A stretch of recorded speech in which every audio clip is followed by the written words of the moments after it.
The Battle of the Windy Isle by Justin Patton.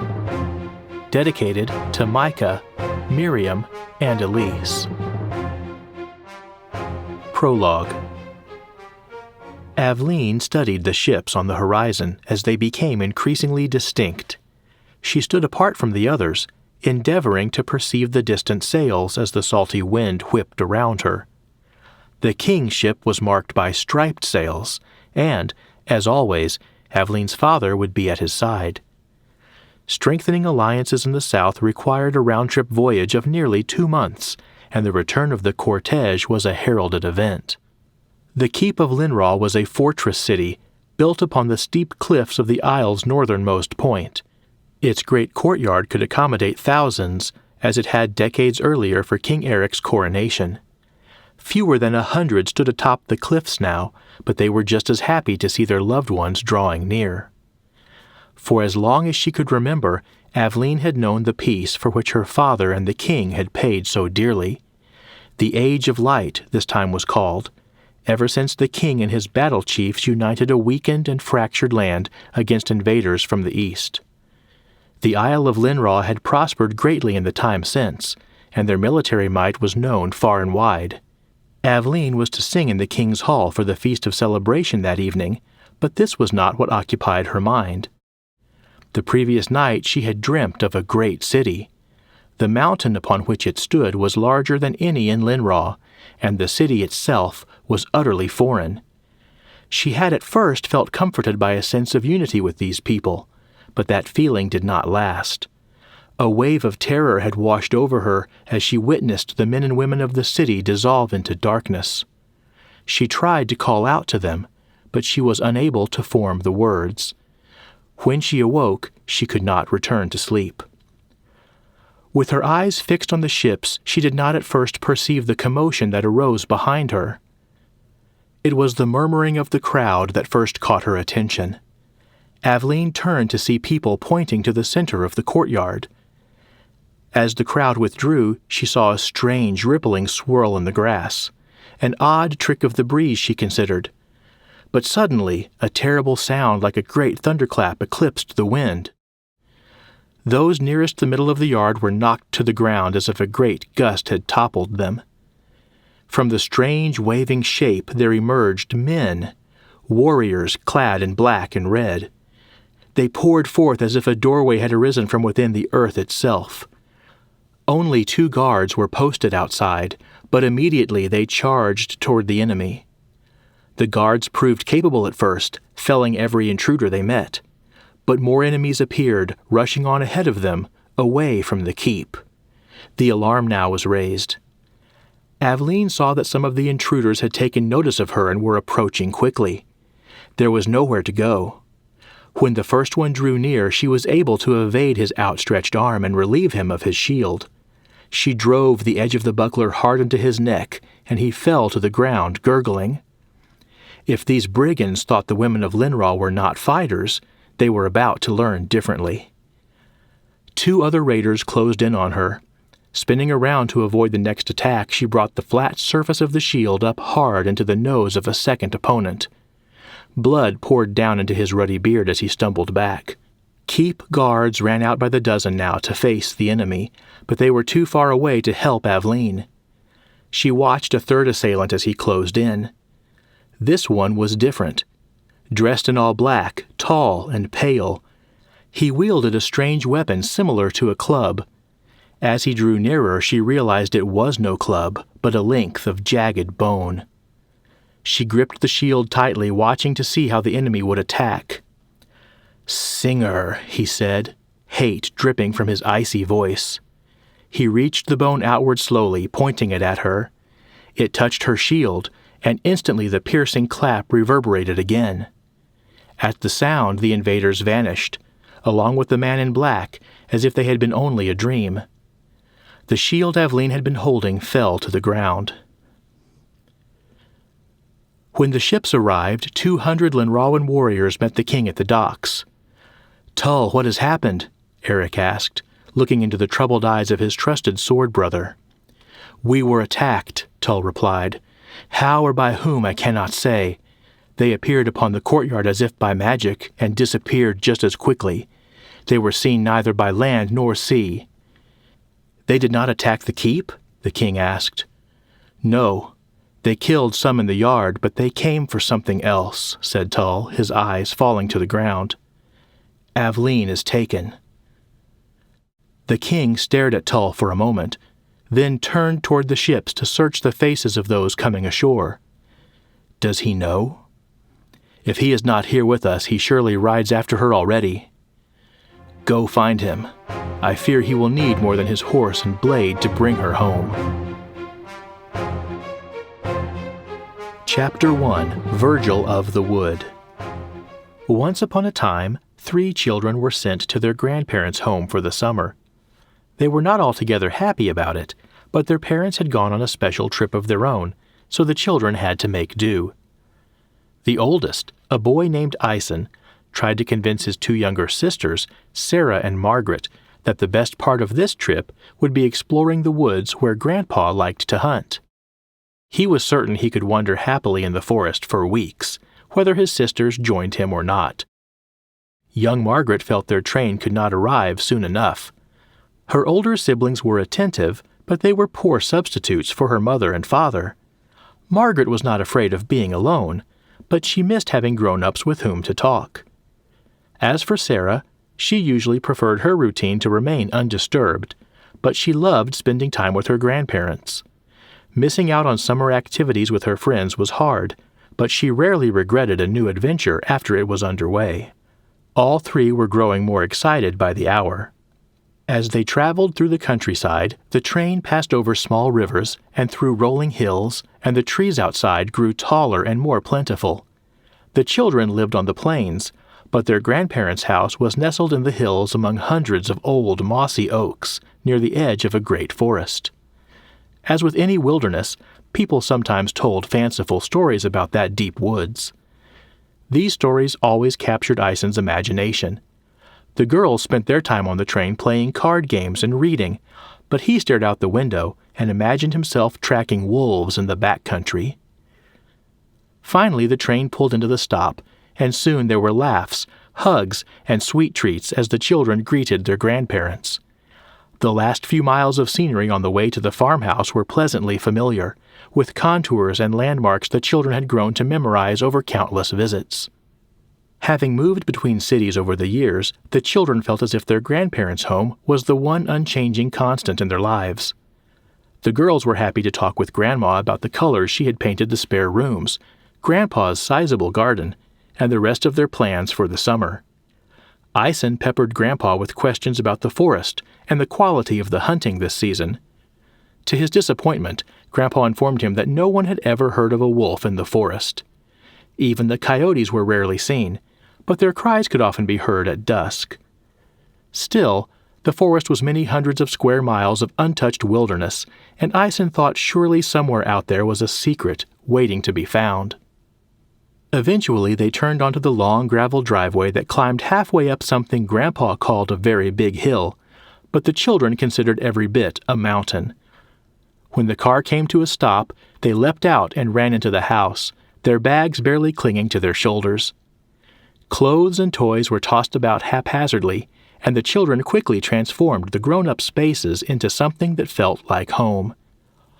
After dinner, the excitement of arriving gave way to the exhaustion of travel, and soon the girls were fast asleep. Grandpa was out in his shop, working on part of his tractor when Ison discovered him.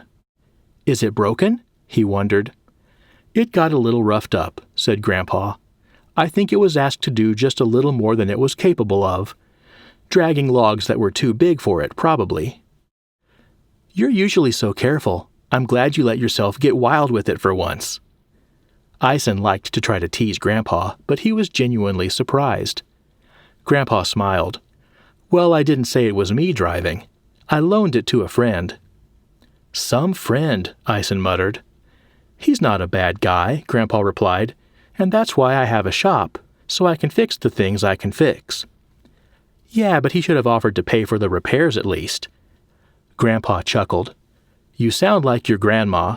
He probably should have, But when you get to be my age and you start thinking about all the things you probably should have done, well, I guess it makes you more inclined to be forgiving. There are worse things to do than to show some clemency." Ison shrugged his shoulders. "I guess so, but I think I'd still ask him to pony up." "Why don't you hit the hay and see if a good night's rest makes you feel a little more gracious?" asked Grandpa.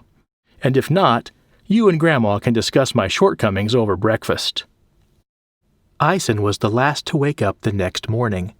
He wandered down to the kitchen where he took advantage of some alone time with Grandma. 3 large chocolate chip pancakes and a big glass of milk weren't quite enough to keep his mouth entirely occupied. "I'm ranked 1800 in chess now," he said between gulps.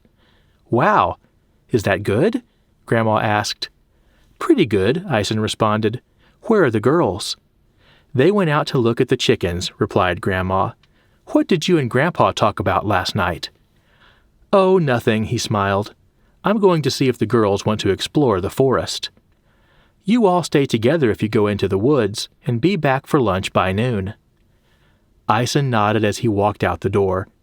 He found his sisters behind one of Grandpa's old storage sheds trying to air up the tires on a couple of bicycles. "Mine isn't working," Margaret complained. "You have to pump like this." Sarah demonstrated the technique. Margaret let Ison take over for her. "It's really hard. You have to pull the pump as high as it will go and squeeze out all of the air every time." Once Margaret was situated, Ison grabbed a bike for himself, and the 3 were off. They barreled their way into the forest, energized by the allure of the wilderness trail. Sarah called over her shoulder, "Do you remember the way to the rock? Is it right or left?" "Right," Ison answered. The fun, easy pace was abruptly curtailed by a long and tedious hill climb. After a minute, Margaret needed to get off and push. "Just a bit farther," Sarah urged. "You know what's on the other side." Margaret tried to hide her frustration at the difficulty of pedaling up the hill. She knew she was not as strong as her brother or her sister. She also knew she was every bit as brave. She decided she would be the first one to the bottom of the hill on the far side of the woods. Eventually, the children made their way to a ridge where pine needles covered the trail and silenced the crunching of their tires. The change was a pleasant surprise. The only sound now was the wind singing in the branches overhead.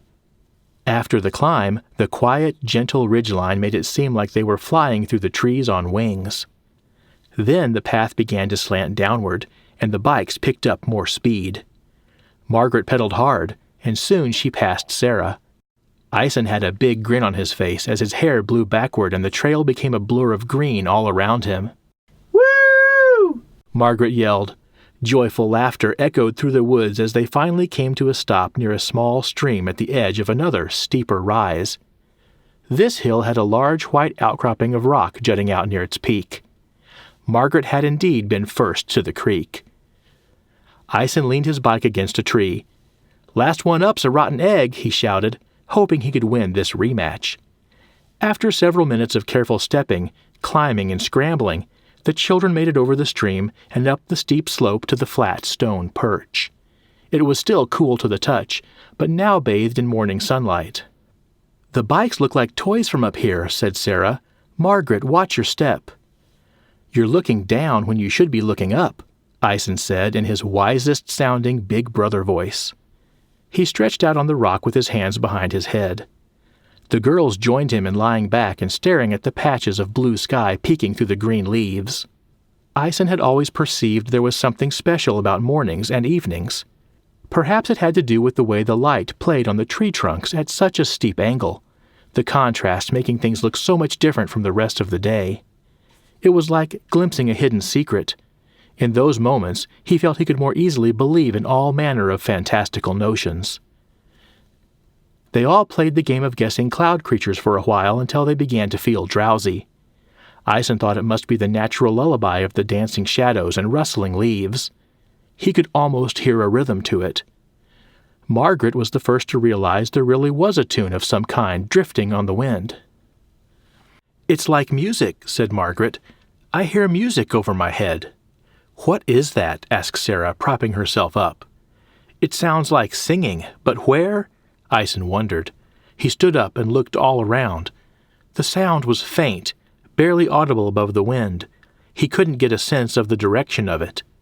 "It's like a choir, and every leaf has a voice," Sarah observed. "It's coming from everywhere." The children looked and listened, trying to understand what it was they were hearing. The sound was always just barely there, not growing louder or softer. Sarah thought she could pick out a melody, but it was not one she had ever heard. Then, suddenly, one voice came into sharp focus.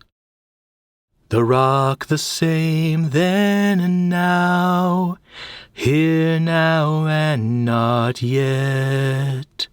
The joy of hearts through all times, here in the stone are met." The tune was familiar at this point, but the words were new and clear as a bell. The children were not at first aware of the source of the song, but all at once they realized it was a man, sitting right in the middle of the three of them. "Oh!" exclaimed Sarah, as she leapt back and grasped Margaret's hand. Ison simply stared at the man, trying to work through the puzzle of how he had managed to arrive in the middle of their group, without anyone hearing or seeing his approach. What's more, he was sitting cross-legged, and with his eyes closed as if he had been resting there for quite some time. Upon hearing Sarah's exclamation of surprise, he stopped singing and opened his eyes. His brow furrowed, and he looked almost as surprised as the children. He had a long black beard and curly hair down to his shoulders. His clothing was like nothing Ison had seen before. His shirt looked similar to Ison's thermal top, but coarse and uneven in its gray color. There were several mended spots and stains.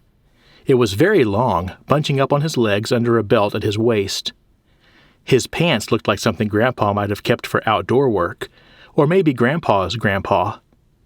His boots made Ison think of a pirate. "Fairies," the man said, his accent strange to the children. "What?" "Tree fairies, are you?" inquired the man.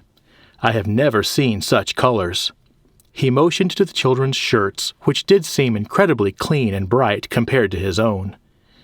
"We're kids," Ison replied. The man looked skeptical.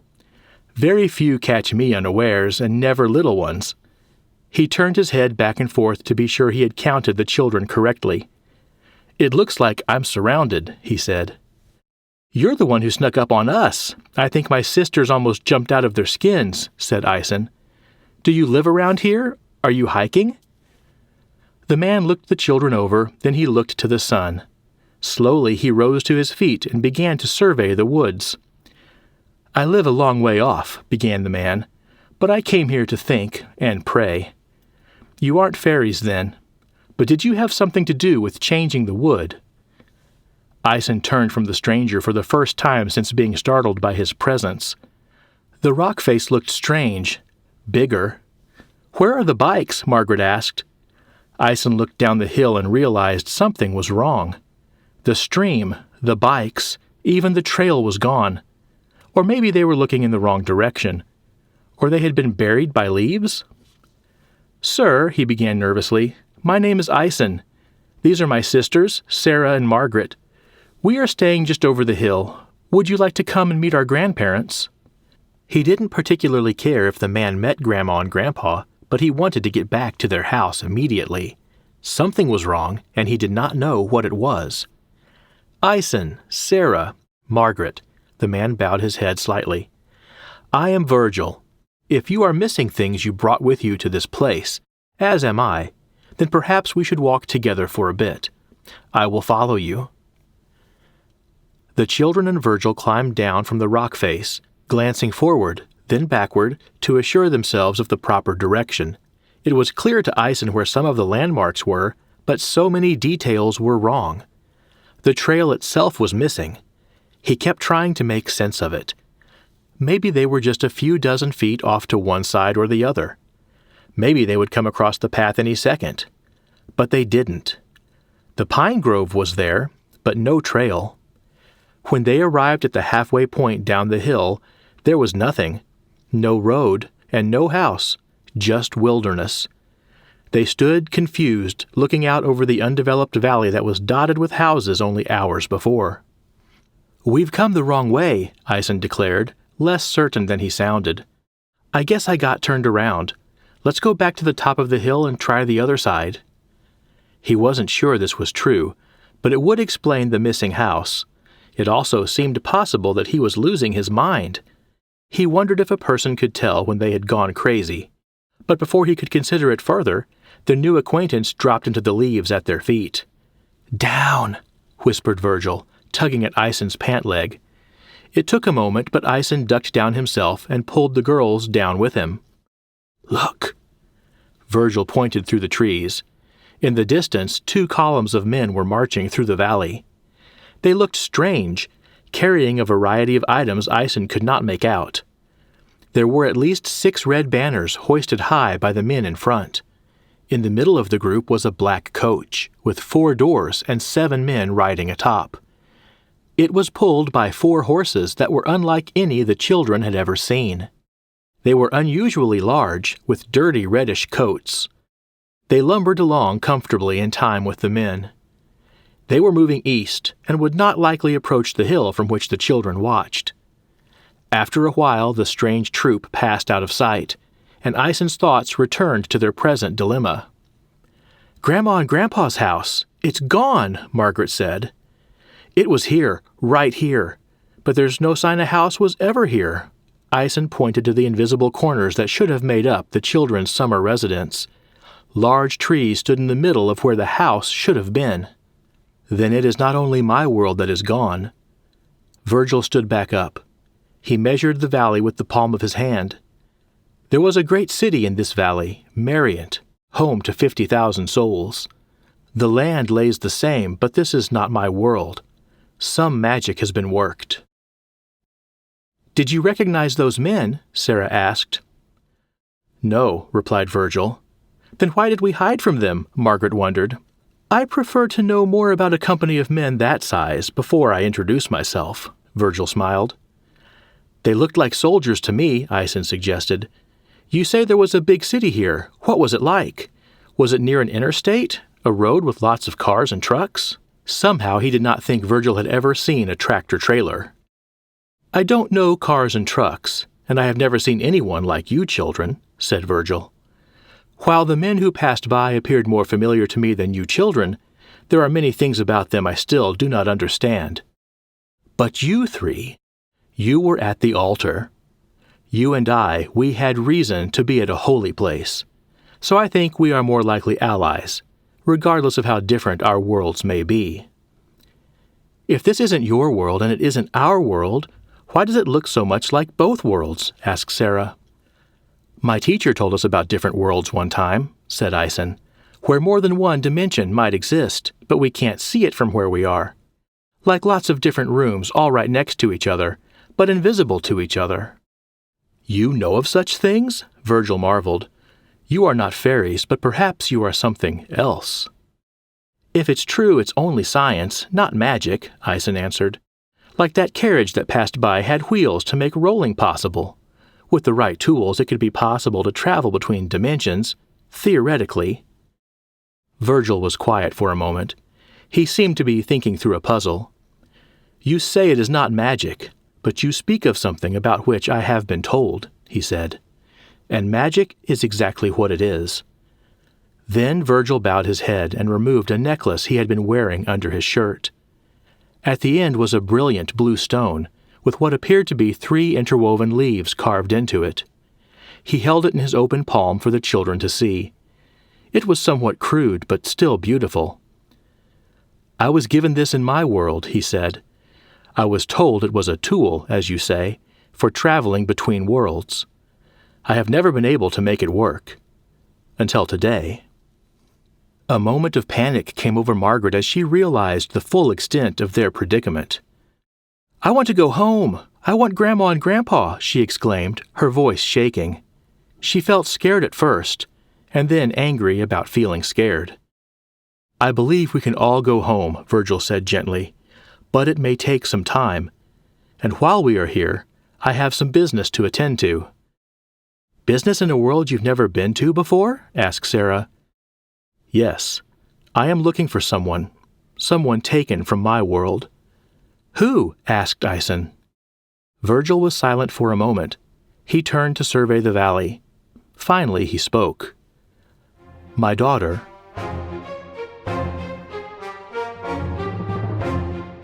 Chapter 2. The Curse of the Relic. Ison had to admit that he had no idea what to do. Aside from waiting around on the rock face and hoping for a miracle, he was stumped. At first, that had seemed like a good idea.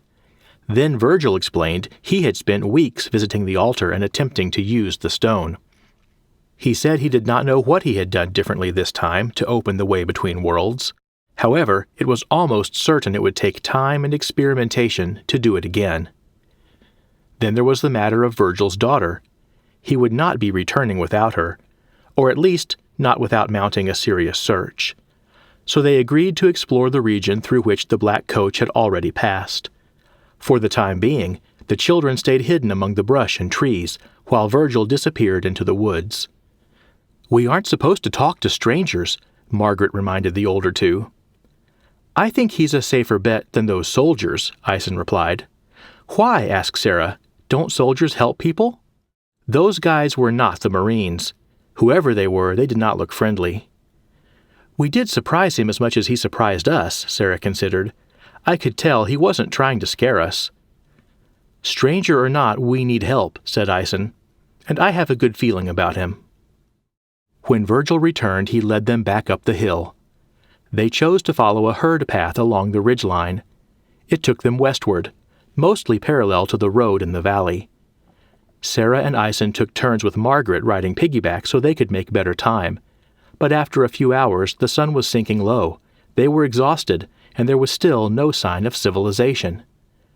Virgil tasked Ison with building a shelter, and he vanished again into the trees in search of food. The children were surprised when Virgil arrived shortly after sunset with fresh water and 3 sizable birds he had snared with vines. He quickly dug a pit for a fire, and before they knew it, the children were feasting on tasty pheasant. "Thank you," Sarah said for the 3rd time, after they had all finished eating. "I don't know what we would have done without your help." "You are most welcome," Virgil replied. "I am tempted to allow you to believe my skills in the wild are extraordinary, but in truth this was a lucky catch." Virgil stopped and thought for a moment. "No, not lucky. Firna himself has provided us with full bellies tonight." "Who?" Margaret asked, nearly asleep. She was leaning comfortably against Sarah. "I thought you napping, little one," laughed Virgil. "Firna. He is the light to whom I pray and the source of all that is pure and good." "Like God in our world," Ison explained. "He is the God of all gods in all worlds." "We've never heard that name," said Sarah. "You have heard of goodness. You have heard of light and truth." "Yes, of course," Ison replied. "Then you have heard of Firna," Virgil said matter-of-factly. "Enough monk talk. Tell me about your world." The children told Virgil about the United States of America, shopping malls, schools, highways, cars, trains, planes, electricity, indoor plumbing, superstores, smartphones, computers, televisions, and the Internet. Eventually they could not think of anything else to tell him. He had listened the whole time with a most perplexed look on his face. Then he stoked the fire and settled down for the night. "Good night, fairy children," he smiled.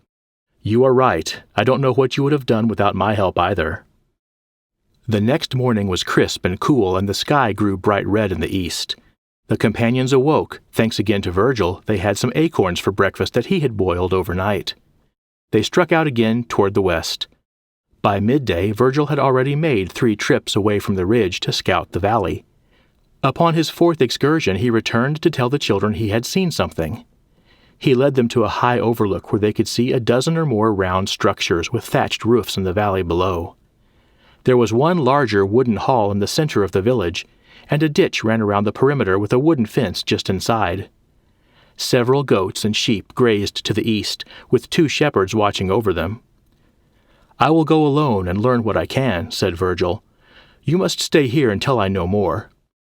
"What if they catch you?" Margaret asked. "Little one, I do not expect them to be in a capturing mood. Still, if anything should go wrong, you must keep this." He took the stone from around his neck and gave it to Margaret. "Wait and watch," he said. "I will return." The children watched as Virgil retraced his steps. He was out of sight for close to an hour before they saw him approaching the village on the road from the east. "He's being careful to keep us hidden," Aisen observed. The shepherds saw Virgil, and their eyes never left him as he meandered his way up the road. The children were much too far away to hear any words that were spoken, but they watched intently from the cover of the woods. "Greetings, friends," Virgil smiled warmly when he reached the young men. "Where might a traveler find something to drink in your good town?" With little more than a gesture, he was directed toward the hall in the center of the village. As he continued walking, people began to emerge to look at him. As he drew nearer to his destination, 6 men appeared at the entrance of the large hall. Some held shields, some carried wooden spears. Virgil seemed to be at ease as he bowed and introduced himself a second time. He was escorted into the hall.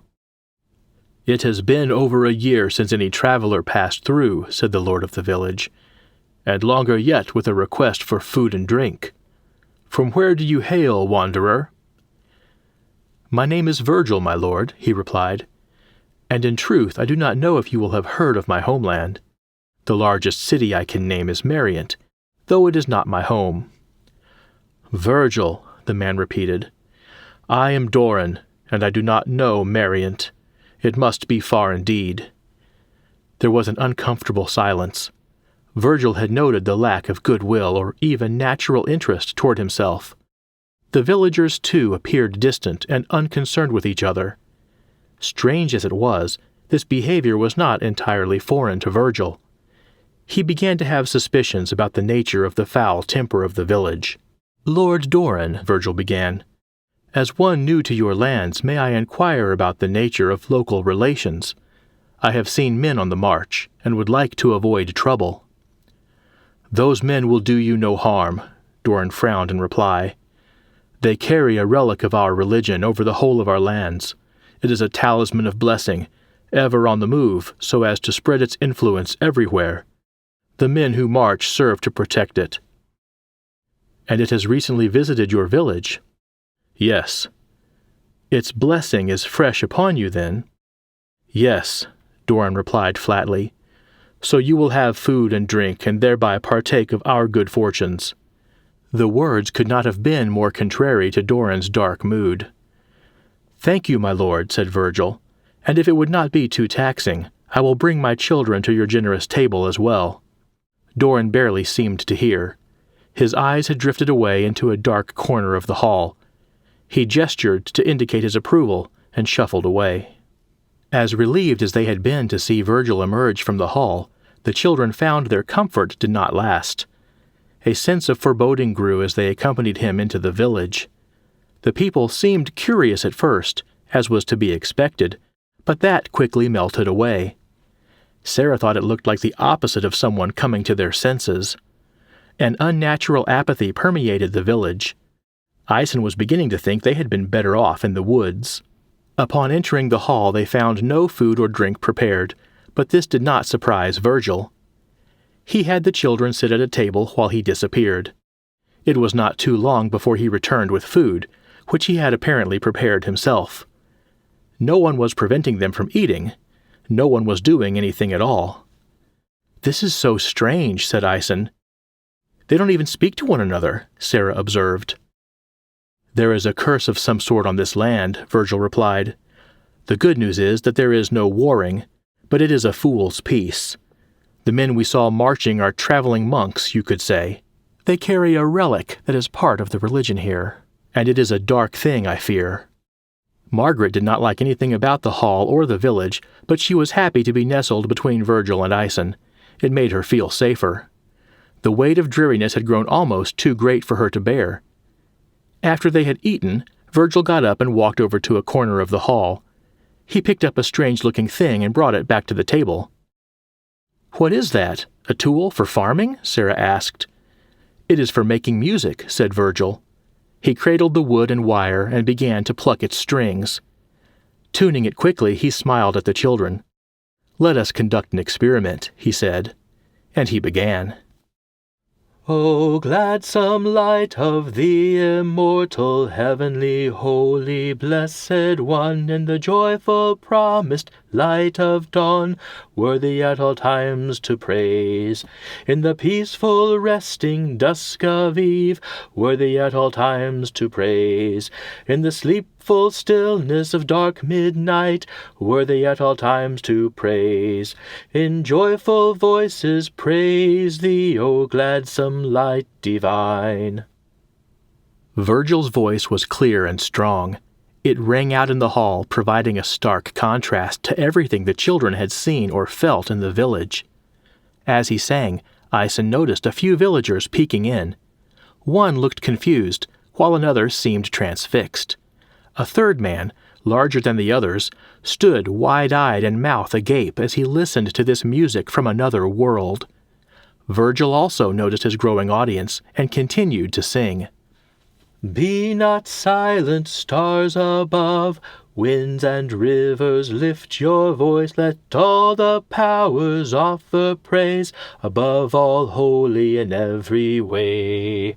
In the flesh appearing, above all holy in every way, sung among the nations, above all holy in every way, taken up in glory, O gladsome light divine.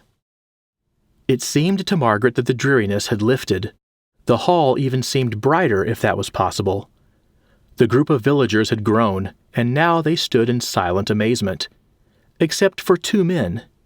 These two rushed into the hall only after Virgil had finished, menacing glares carved onto their faces. You will be gone from here now, traveler, spat one as he brandished a leather whip in his hand. The other held a wooden staff. It would normally have been a worrisome development, especially for the children, but the mood set by Virgil's song had put them at such ease they simply watched with curiosity. Sirs, Virgil smiled as he laid the instrument down on the table, I did not mean to offend with my tune. He stepped into the center of the hall, away from the children. Perhaps you could suggest another song more to your liking. The man with the staff lunged forward, striking in Virgil's direction. Virgil's hand was upon the staff in a heartbeat, and he stepped to the side while directing the momentum of the strike downward. The staff came out of his attacker's hand and slid across the floor, coming to rest in a far corner. Virgil's eyes widened in mock surprise as if he had just remembered something. I know a tune you might enjoy, he said. Have you heard of Cullen, the clumsy cowherder? A gasp came from the edge of the hall. This did not sit well with the two men, and they circled Virgil, rage twisting their features. From behind him the man with the whip lashed out, but Virgil avoided the whip as easily as the staff. However, the whip found a target, though not the one intended. Virgil's other assailant, already relieved of his staff, yelped and grabbed at his forehead. Virgil pivoted gracefully back over to the table and retrieved his stringed instrument. Perhaps the vexed comrades could provide some comfort, he suggested, and he plucked a few notes as if he really meant to play another song. The last man standing had a look of murder in his eyes. Aisen was afraid Virgil was about to start a riot. But before the men could mount another attack, a voice boomed out in the hall. Finley, Wixel, enough! It was the big, wide-eyed man Aisen had noticed before. Doran was not the only one to have been set free by Virgil's song. Any who heard it were seeing the world now with fresh eyes, as if a veil had been lifted.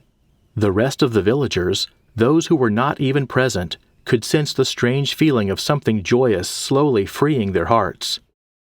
Doran, this man sets his will against the relic. He must be driven out, cried the man with the lash marks across his face. It is you who will be driven out, both of you. Out now while your legs will still carry you, Doran commanded. You cannot dismiss us. You will face consequences, said the other man. None worse than the consequences of you being among my people another moment, replied Doran. He motioned and his men came forward to carry Finley and Wixel out of the hall, but it was unnecessary. They hurried away of their own accord, cursing all the way past the village gates. Doran approached Virgil, hands on his hips as if measuring this stranger for the first time. He stopped with his nose inches away from Virgil's face. Then, With a hearty laugh, Doran slapped both hands around Virgil's shoulders. "You bring a mighty power from your homeland, Goodman Virgil," Doran declared. "Not since I was a young man has my heart felt so light. But what magic is this you bring to our town?" "It was not my power that banished those ill-tempered priests," Virgil replied. "You have reclaimed your town by your own choice. But I wonder, what are the consequences of which they speak?" Doran shook his head. "Yes, it may be that we are punished," he admitted. "But we are a small village, far from the central powers and concerns of this land. It is more likely those fool priests will be punished, and punished severely, than we shall see any retribution." "Lord Doran, it is to your credit that even under the oppression of those lies you extended hospitality to us," Virgil replied. "You are an honorable man, and as travelers we are thankful to have met you first in this land." Doran and Virgil spoke about the relic and its destination, a city called Clewell. It sounded like a complicated place, especially to the children, who eventually left the hall to explore the village. They now found willing, smiling guides to show them the ways of the tiny town called Dorston. They had seen it all twice over when they returned to the hall. Many draughts of ale had been drained, but Virgil was none the worse for wear. Doran, however, wished them safe journeys and prepared for an early afternoon nap. Virgil and the children were escorted to the stables and received their reward for his song, a horse and 2 shaggy ponies. Virgil had already claimed the staff he had relieved from Wixel. He and Margaret took the horse, which Margaret promptly named Rosebud after her grandma's dog, while Ison and Sarah paired up each with the appropriately sized pony. The villagers waved as the travelers cantered past the hall and toward the road on their new gifts. It was a different village from the one they had entered earlier in the day. "We have done well," Virgil said after their arms finally grew tired of waving. "We know that the danger in this land is not from warriors or battle chiefs, but it is perhaps an even more perilous enemy, one that attacks the heart and soul. Still, we may travel the land without fear of arrows or swords, for the most part." "You're funny," Sarah remarked. "Back there in Doran's hall, the way you teased those men." Virgil smiled. "Perhaps you children bring it out in me," he replied. "I am not often accused of it, to be sure." "Where are we going?" Margaret asked as she returned the blue stone. "We follow it," said Virgil. "Follow what?" asked Sarah. "The relic." The word gave Ison a chill. "Or rather, I should say we will beat the relic to its destination," Virgil said, determination in his voice. "Where is its destination?" Sarah wondered. "A city called Clewell." "Virgil," began Ison, "did you use some kind of magic to drive away the priests?" "Not the kind most would think of as magic," he said. "The most potent magic is simple truth and a grateful heart. If you possess those things, you can share them easily with others in need." Doran was ready to grasp the truth. I simply offered it. "What was wrong with the people in the village?" asked Sarah. Virgil thought for a moment. They had given over their hearts to unhappy imaginations. It was likely not so bad when it started, a small grudge here and a petty jealousy there. The heart shrinks in 1,000 different ways. First, people start to hate each other. Then they hate themselves. These things were the relic already at work, but it spread quickly. Eventually, their souls became so small they stopped caring about anything, and that is the condition in which the curse had them trapped. "But you cured Doran and the whole village with a song in just a matter of minutes," Margaret exclaimed. Virgil smiled. "The beautiful thing about souls is that they are resilient things. If they will choose to look upon the light when it appears, they can spring back." He enjoyed the children's company more than he expected. Yet he knew his duty to keep them safe complicated his task. The children were here for a purpose, that much was clear. Whatever lay ahead, they would face the challenge together.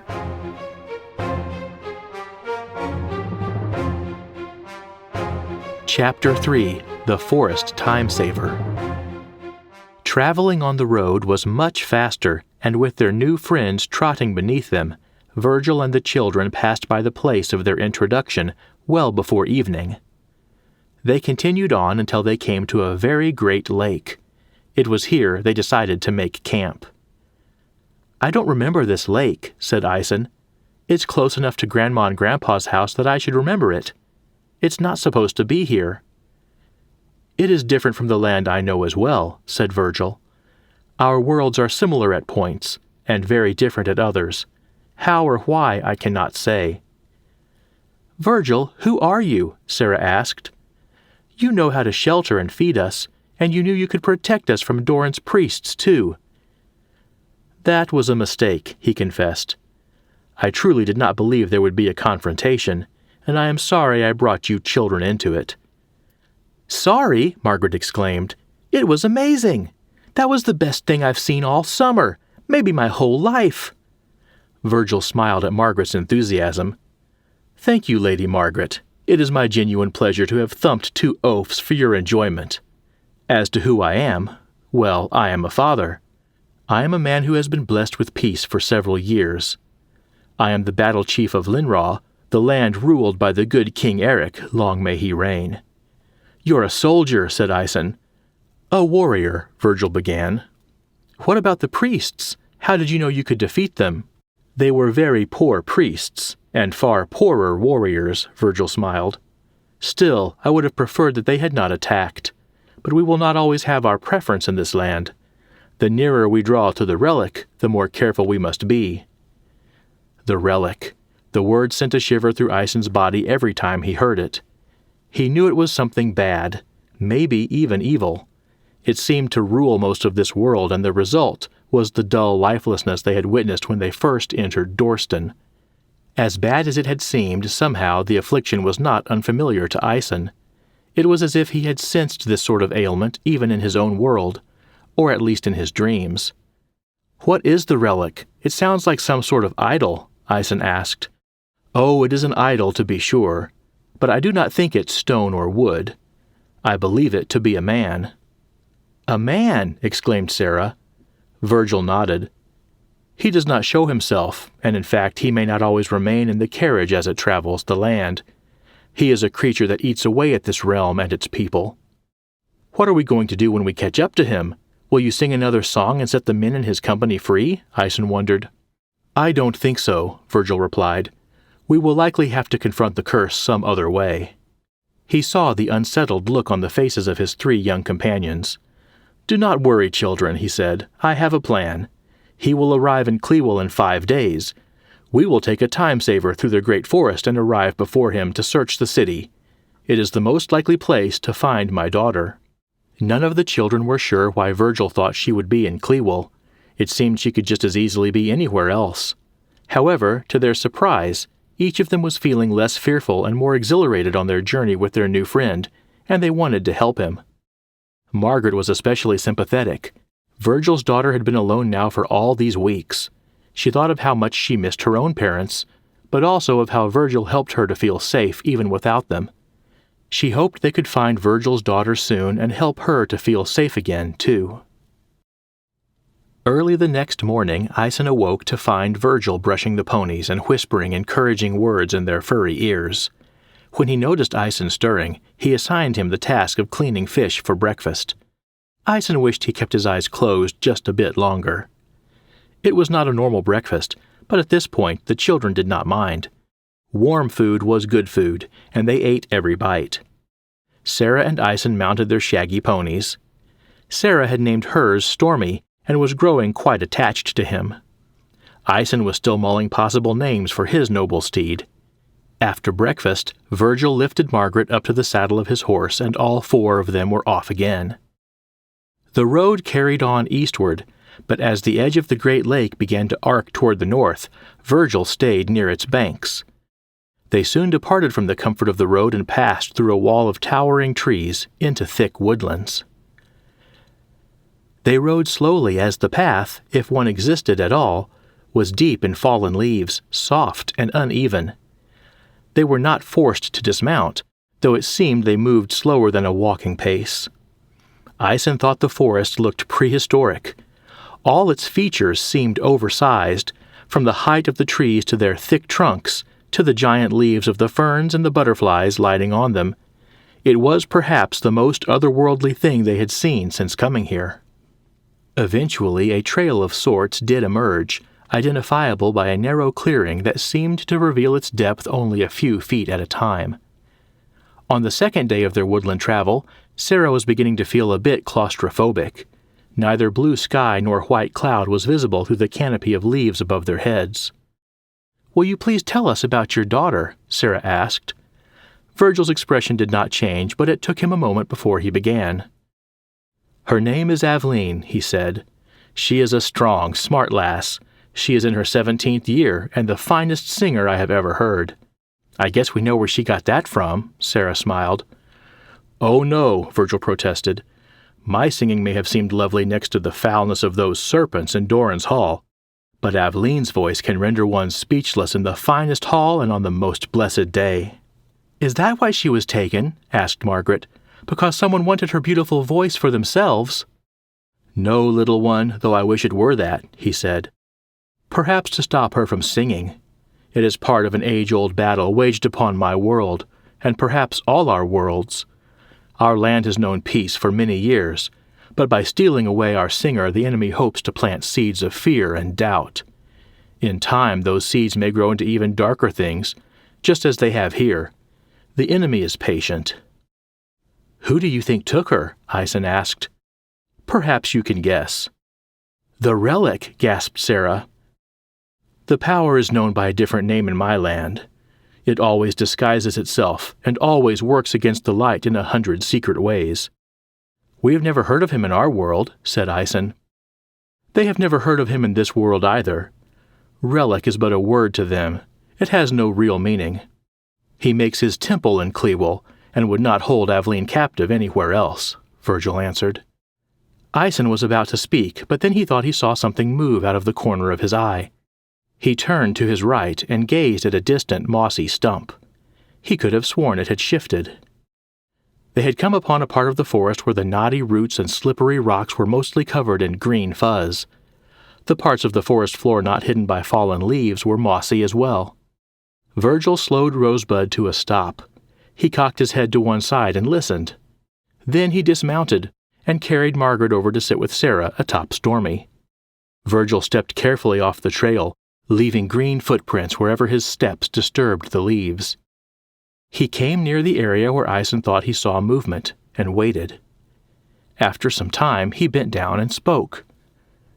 "Greetings, Master Woodsman," he said. At first, the children thought he had lost his mind, but then something extraordinary happened. The stump began to teeter, and it slowly rolled to its side. Margaret could see the rich black soil where the stump had been. It was moving, rising up and out from the earth. For a moment she expected something to push up through the layer of clay as well. Instead, a bushy tail emerged, attached to something she had mistaken for the ground itself. Whether it blended into the soil because it was covered in loam, or dark browns and deep reds were simply its natural shading, Margaret could not yet say. When it emerged completely, she attempted to make sense of the thing she beheld. It reminded her of a squirrel, but it was thrice as large, had tall, slender ears, and appeared to be carrying a walking stick. "Do not be afraid," Virgil said to the children. "This is a friend." The strange creature shook the dust off itself and hopped nimbly onto the stump. It arched its back in a stretch and yawned. The children jumped when a very human sound escaped from the creature's mouth. "Oh!" It completed its stretch and blinked. "Greetings, Outlanders," said the creature in a soft, raspy tone. It almost sounded like a child's voice, but there was an unusual texture to it, as if acorns were being ground under one's foot. "You are deep in the forest for giants of your kind." "We are sorry to disturb you," said Virgil. "We travel through your lands in order to reach our destination more quickly." "Giants are always in a hurry," replied the creature. "But you have not disturbed Oifa. It is night soon. Come, you shelter with us." Virgil gave the children an assuring nod, and they began to follow the creature. Oifa led them off the path into a thick grove of wild plum trees. At his touch, the thicket slowly opened and revealed a collection of dwellings, invisible from the outside. The group passed through the threshold and into a place that seemed both indoors and outdoors at the same time. The foliage that made up the walls and ceiling was so thick and strong, it was like the walls of a fortress, but the air was fresh and a soft light passed through from above. The dwellings were similar to a beaver dam, but their sticks were fit together like stones, as if assembled by craftsmen. Easily twice the size of Doran's hall, the space was oddly welcoming. Other creatures like Oifa were about, and Ison was surprised to smell pheasant being prepared. "What are they?" Ison whispered, wondering if he should believe his eyes. "In my land there are tales of creatures that existed before the curse," replied Virgil. "Beings that were resistant to its power. Perhaps Oifa's people are such a clan." "Uh-huh," Ison said absent-mindedly, "but I've never seen anything like them." "I have never seen the likes of Oifa either, but neither have I seen your cars and trucks. It is easy enough to trust that both are real." Sarah had not particularly liked the pheasant their first night, but this was another dish entirely. Seasoned in flavors she could not quite identify, it was possibly the best-tasting meal she had ever eaten. She chewed slowly so as to avoid gobbling up the entire day's catch, a consideration she brought to Ison's attention with a discreet kick under the table. When Oifa saw his guests were fed and settled, he joined them. "You are from far away," he observed. "Yes," said Virgil. "Very far." Oifa poked the lump under his shirt. "Farther than almost any other," Oifa replied. Virgil's eyes widened. "You know of this stone?" He removed the necklace and revealed the blue knotted leaves. "I have felt the presence of a sliprack before," said Oifa, "but it has been ages." "Then you know we come from another world," Sarah exclaimed. "Do you know how we can get back?" Virgil placed the stone in Oifa's paw. "The power is almost gone," Oifa said. "It needs to be revived." Oifa scampered to the center of the dense thicket. He placed the sliprack in the middle of a great rock, and it seemed as if the surface of the rock became liquid. The sliprack sank down, then it was gone. "The power will pass back into it," Oifa explained. "Then you can travel through the realms again." "Thank you," Virgil bowed his head. "We are most blessed by your hospitality and your wisdom." "What is a sliprack?" Margaret asked. "It is the rarest and most powerful of stones," Oifa replied. "It is a conduit of the will of the light. That is why the earth can regenerate its power. The earth contains within its soil and minerals the energy of creation, pulsing since the dawn of time." Watching the creatures conduct themselves was mesmerizing. All around the thicket fortress tasks were attended to, yet the atmosphere was one of profound rest. Ison had no idea that work and rest could appear so indistinguishable. "If it pleases you, perhaps you will tell us how your people have escaped the curse that rests upon the outside world," said Virgil. "The affliction does not seem to encroach upon the walls of the forest." "The woodland is the heart of life," Oifa explained. "It is far too great to be cut down or burned, so the thief and the liar are content to assault more vulnerable prey. Those who live apart from the heart are easier to sway. They light their fires and busy themselves late into the night, when they should be sleeping. They work all day to force the will upon the land rather than aligning themselves with it. They are thankful for little and see magic in nothing.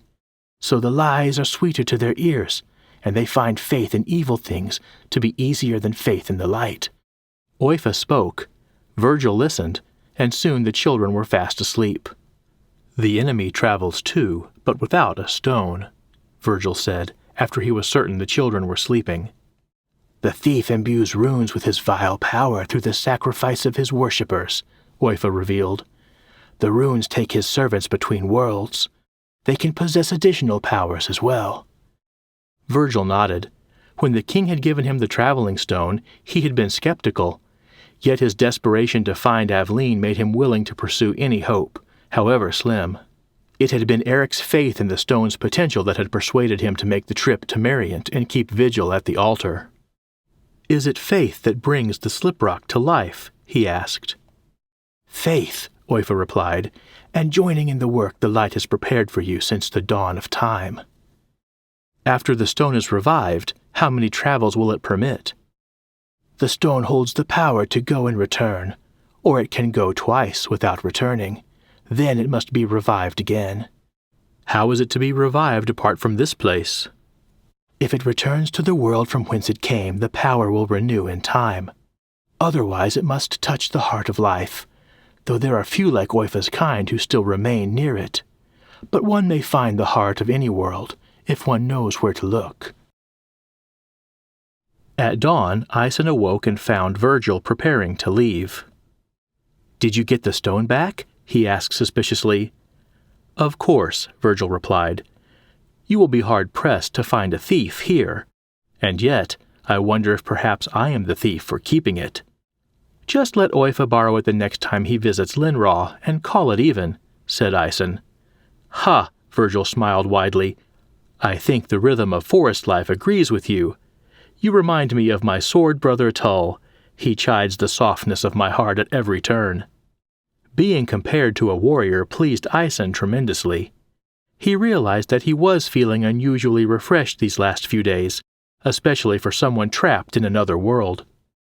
Oifa and his people had a strange manner, yet Aisen could see the appeal. The simple repetition of daily tasks, being thankful for things like a sunset, sensing the beauty all around. There were certainly worse ways to live. "It isn't just the woods that keeps Oifa's people safe from the relic, is it?" Aisen asked. "No. These are among the most noble creatures I have met. They are fortified by their simple life, but I expect the relic would have to reach deep into his bag of tricks to mount a successful assault against these folk, even without their wooded fortress."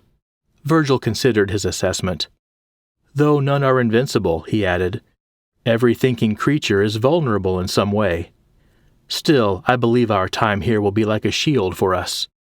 We should have been no better prepared for what lies ahead given a week of prayers with the monks." Oifa was nowhere to be seen, and neither were any of his people.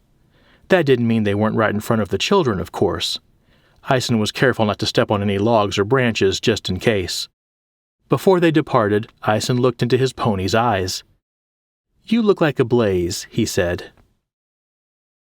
Traveling lent itself to quiet introspection, and Aisen found himself considering the power of the relic.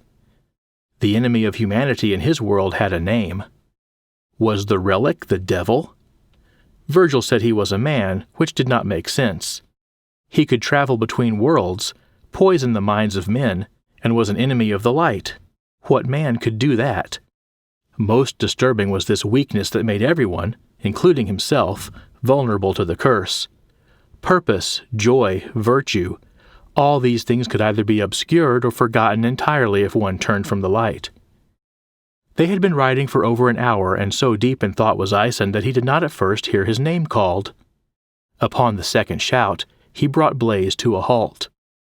They were behind him, and Virgil motioned for him to return to the group. "Something is out there," Virgil whispered. "More of Oifa's kind?" Sarah asked. "No, this is different. We are in danger." "What should we do?" Aisen asked. "Perhaps our numbers have dissuaded it, but it has not given up. It has followed us this far, so I suspect it will attack. We must give it the opportunity of our choosing. Let us choose a place that is to our advantage. Then we separate ourselves from a pony." Margaret gasped. "We can't let Stormy die." "Why does Stormy have to be bait?" Sarah demanded. "Why not Blaze?" "Children," said Virgil. "If all goes well, no pony dies. But let us agree that it is better for a pony to be the bait than one of us." The group stayed close, with Virgil at the rear, and began to move again. After a while, Aisen began to wonder if it hadn't all been in his head. He did not hear or see anything unusual. When they reached a small clearing, Virgil put his hand on Sarah's shoulder. "Do not worry," he said as he helped her off Stormy and onto Rosebud. "I will watch over him." Virgil tied Stormy to a tree, then began to search the ground. After he had collected 3 different rocks, he picked the most fitting one and began to shape the end of his staff into a sharp point. "We cannot leave too much space between us," he said. "I must be able to protect both Stormy and you." Virgil led them to a bramble of brush and vine 20 paces from Stormy. "Here," he said. "No talking. We wait. Sleep if you can." Even near midday the forest made it seem like twilight. A beautiful place when all seemed well, it took on a sinister character with the invisible threat lurking. Any tree might conceal the thing, At any moment the silence could be broken by terror, but nothing happened. Until something did. Its steps were silent. There was no noise to give it away, but a low and heavy breathing emerged above the sounds of rustling leaves and birdsong. The terrible sound stole Ison's breath. He looked, straining to catch a sign of motion, but he saw nothing. Stormy began to neigh and pull at his rope. A crashing sound exploded from a thicket behind Stormy. Saplings shook violently and leaves flew up from the forest floor. From the cover of the thicket emerged a great black wolf, nearly the size of the pony. At the same moment, Virgil leapt into its path, positioning himself between the great beast and Stormy. The wolf halted, but it growled like thunder at the creature that had come between it and its prey. Virgil held his spear in one hand and a thick limb about the length of a sword in the other. His stance was wide and low, and he stared unblinking into the beast's fangs. The golden eyes of the wolf shifted between Virgil and Stormy as it weighed the value of the pony. It took only a moment for the beast to decide. It lunged. The monster was quick, but Virgil delivered a strong upward blow to its chin with his club. It turned away only to rebound again as Virgil tried to line up a killing thrust with his spear. Blaze and Rosebud were neighing loudly now, and Ison tried to calm them as best he could. The wolf appeared to take note of the others, but Virgil distracted it by mounting a charge of his own. The wolf clamped its jaws down upon the club and tore it from Virgil's grasp. At that moment he brought the spear down hard and pierced the wolf's shoulder. The howl of pain was dreadful, but the beast seemed only to grow angrier. Virgil gripped the spear with both hands now, seeking to put an end to the beast quickly. He probed at the wolf with short jabs. The brute did not take the bait, instead biding its time. It paced the outside of the small clearing. Then, without warning, it turned and bolted toward the bramble from where the children watched. As it closed in, the frightened children scrambled behind Rosebud. There was not time for Virgil to head the beast off, but that was not his intent. The angle was only open for a split second. He heaved the spear with all his might, and the wolf crashed to the ground 5 paces from the children.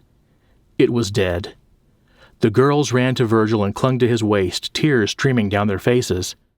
Ison was perhaps too terrified to cry, but when he was able to force his legs to move again, he approached the body of the great wolf. "You knocked one of its teeth out," he said as he examined the beast. He walked over to Stormy and found the fang lying on the ground. He put it in his pocket. "We are all fine," Virgil reassured the children, "us and the ponies." He came to inspect the fallen beast. "Will you take its pelt?" Ison asked. "No," Virgil replied. "This creature is no ordinary wolf." "Of course not. It's huge." "It is abnormal. I think it wise to bury it. It looks very much like a servant of the enemy." Virgil fashioned a tool for digging and took turns with Ison making a giant pit. When it was finished, he leveraged the beast into it with a thick branch and covered it with soil. "Let us put the forest behind us," he said.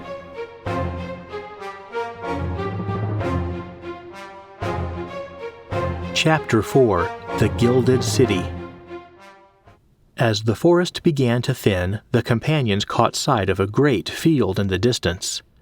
The trees and undergrowth had pressed so tightly upon them, their eyes had forgotten the feeling of gazing more than a few yards ahead. Through diminishing defenses, the trees allowed long stripes of light to paint bits and pieces of the woods. The ponies picked up their pace, eager to find a steady and warm sunbeam to enjoy. When they finally left the great forest behind them, their hearts felt light enough to fly up into the big, cloudless sky above.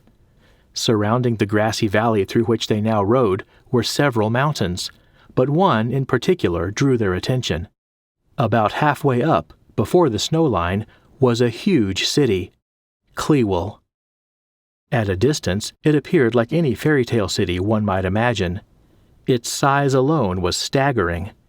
But Ison frowned as they drew nearer.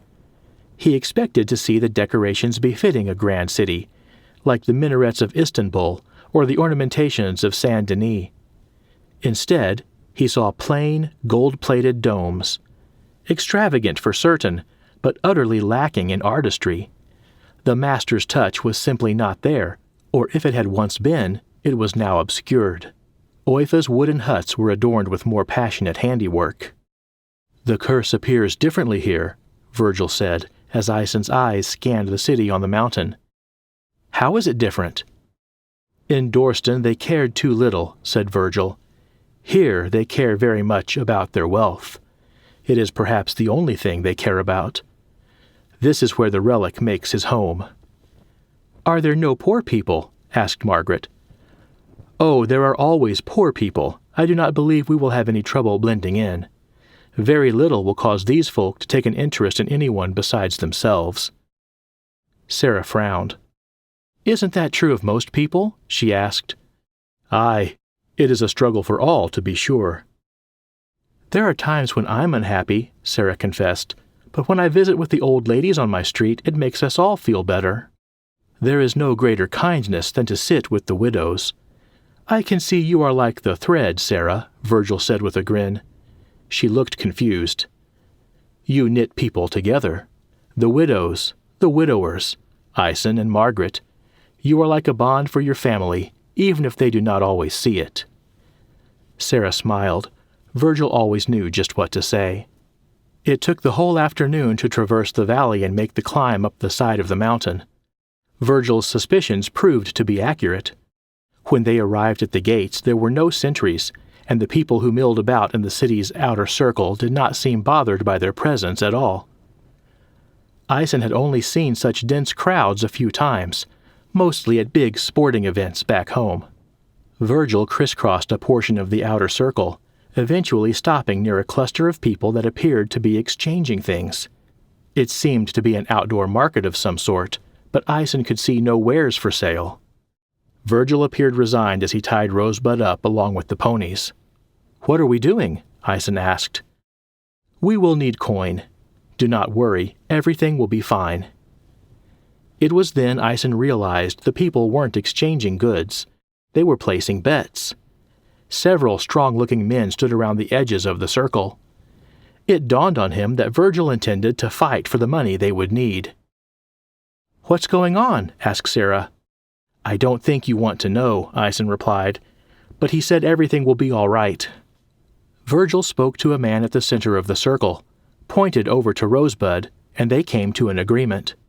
He came back to the children to slip his necklace over Margaret's head, gave her cheek a tweak, and returned to the circle. It soon became apparent to the girls' horror what Virgil was doing.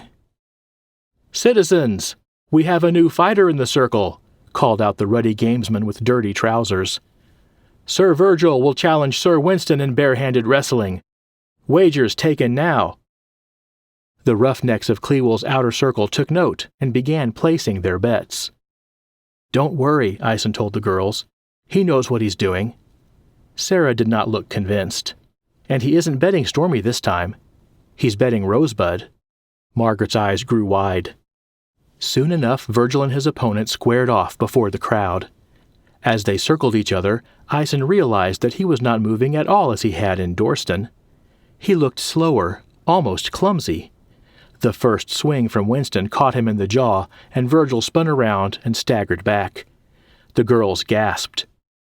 Thinking to press his advantage, Winston charged overzealously. Virgil appeared to stumble and haphazardly rise up at just the right moment to overturn the man. Winston landed heavily on his back, the impact taking his breath from him. When he rose again, the lazy backhand that knocked him unconscious was unimpressive to witness, but effective. The crowd roared their approval. "He's fighting poorly on purpose," Aesen whispered. "He doesn't want to draw attention." Virgil returned to the ruddy man, appearing to be content to collect his meager winnings and be on his way. But after several promptings, he reluctantly nodded his head and accepted another fight. "They have no idea," Aesen smiled to himself. The next fight was very similar to the first, perhaps a bit longer, but with the same inevitable outcome. Virgil made quite the show of being done with the fighting and nearly talked the gamesman into it, but the man made him a final offer he couldn't refuse. There was a break between fights while a runner was sent to fetch Virgil's last opponent. He swayed on his feet while waiting, and Ison had to bite his tongue to keep from giving away the ruse with his grin. After a while there was a commotion at the edge of the circle as a new fighter arrived. "Citizens, we have a treat for you today," shouted the ruddy man. "You know his name from the battlefield and the gauntlet. He is undefeated and returns to face Sir Virgil for the whole week's pot. Welcome back to the outer circle, Sir Galliard." Galliard was a mountain, easily a foot taller than Virgil and nearly 100 pounds heavier. He walked around, raising his hands to elicit more cheers. Virgil's shoulders slumped, and he looked at Galliard with a droopy head. Galliard walked up to Virgil and looked him up and down. "I will give you the first strike for free, little man," he said smugly, and jutted out his chin to accept Virgil's swing. Virgil looked at the gamesman, who simply shrugged his shoulders, then back to Galliard.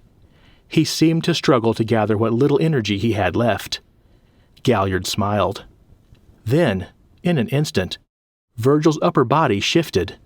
His fist, which had been down at his right hip, was now above his left shoulder. Galliard's face, having previously occupied that space, remained there no longer. He was now falling limp, having been lifted from the ground by Virgil's blow. He landed face down in the dirt, unconscious. The rowdy crowd fell silent and then began to groan as the disappointment settled in. Virgil staggered like a drunkard over to collect his winnings. "Wasn't that last bit a little flashy?" Ison asked as Virgil returned with 2 bags full of coins. No one can doubt the foolishness of offering a free strike. People will laugh at the recounting and think no more of it.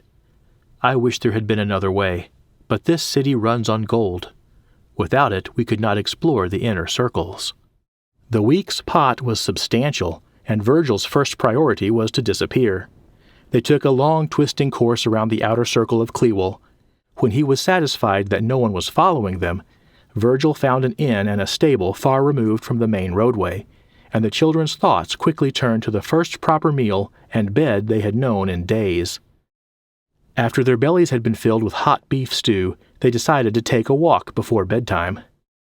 "Virgil, the curse here is clear to you?" Ison asked. "It is." "I can see signs of it, but here in the outer circle at least, the people do not seem very different from our world," Ison confessed. "The oppression on these folk is not so apparent in their words or actions, but rather in what remains out of their reach," Virgil explained.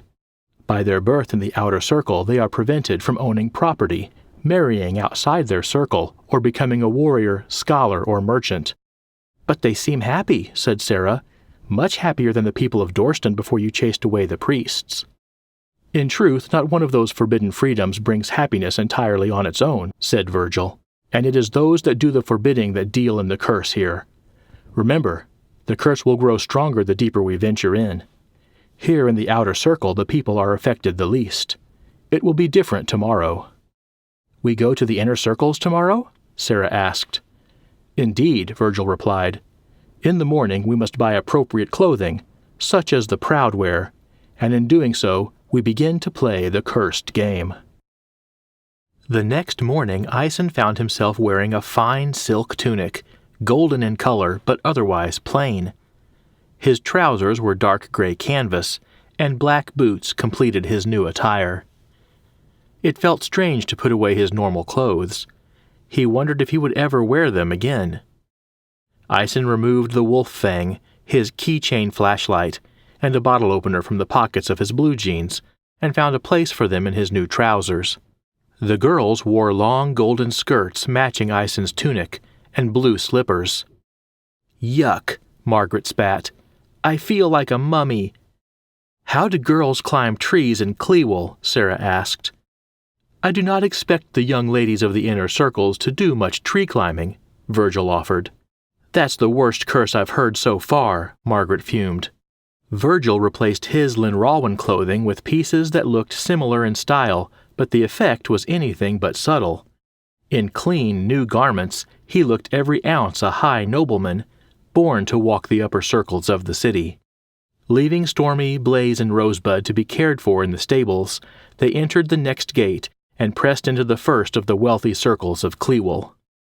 "There are 3 inner circles, and the 4th and last circle is the Temple of the Relic," said Virgil. "The people make eye contact at least," Sarah observed. "Yes, they do look at you, but I suspect they only want to see that you are looking at them." "The city is enormous," said Ison. "How are we going to find Aveline? She could be anywhere." "I have given this some thought," answered Virgil. "Aveline is not of this world. Do you remember the song that brought us to this land?" He hummed the tune the children had first heard back on the rock face in their grandparents' woods. It was more familiar now. In fact, it reminded them of home for some reason. "It need not be loud. Much better if it is buried beneath the noise of the streets," Virgil instructed. "But through it we may be able to reach Aveline. Or perhaps she will find us. The song brought us together for a purpose. Let us hope it can bring us to Aveline, too." Virgil retrieved the necklace from Margaret, and the friends began their exploration of Clewell's first circle, quietly humming the tune they hoped could once again work some sort of magic. They saw many citizens parading about, eager to be seen and to take the measure of others. They canvassed the streets until they no longer noticed the spectacle, only their increasingly sore feet. It was well before evening when the children had to pause for a rest. They found an opulent fountain in the middle of the circle with seats arranged around it. Margaret needed to use the privy, so Virgil left with the girls to help find one while Ison waited on a bench. After a few minutes, a young boy approached the fountain. Ison could tell by his clothing he was an outer circle resident, probably waiting for his father to finish a job for one of the nobles. The boy had wooden shavings that he pretended were coins, and he tossed them into the fountain, making wishes for each one. "Hello," Ison said. The boy looked at him with suspicion. "It's okay," Ison smiled. "I'm nice." The boy seemed to relax, but he did not smile. He looked back into the fountain. "What are you wishing for?" "Impossible things." "Like what?" "For my mother to finish before dark. For some spiced lollies." He looked at Ison. "For a tunic like that one." "You know," said Ison, "I only got this today. I never had a golden shirt before." The boy grew silent. "What else did you wish for?" He shrugged. "I'll tell you what I wish," Ison said. "I wish I could be a great battle chief." The boy smiled. "You are not big enough," he smirked. Ison grinned back. "It's okay to wish for impossible things," he said. "I want to study arithmetic." The boy froze, as if he had forgotten that was not to be shared. "That's great," Ison said. "Are you good at arithmetic?" The boy looked back into the fountain. "In the land I come from, anyone can study arithmetic if they want to. Anyone can get a job and buy a golden tunic, or a tunic with a picture of a cat on it." The boy let out a cackle at the notion. "Yallen," a woman called. Ison reached in his pocket and found his keychain flashlight. "Here. It's a gift from the land of cat shirts." The boy smiled and ran off to his mother as Virgil and the girls made their way back toward the fountain. Virgil began to look for a carriage to take them to the inn. Ison and Sarah continued their gentle song, but Margaret was hoarse and tired. "Is it the curse or the walking that makes me feel so grumpy?" Margaret asked. "Probably both," said Sarah. "It will be good to get away from the crowds for the night. I wouldn't have thought I would miss the outer circle so quickly. The people here may be rich, but the longer we stay, the more I can feel their cruelty." "I can barely keep from sticking my tongue out at them," Margaret exclaimed. Sarah smiled and patted Margaret's shoulder.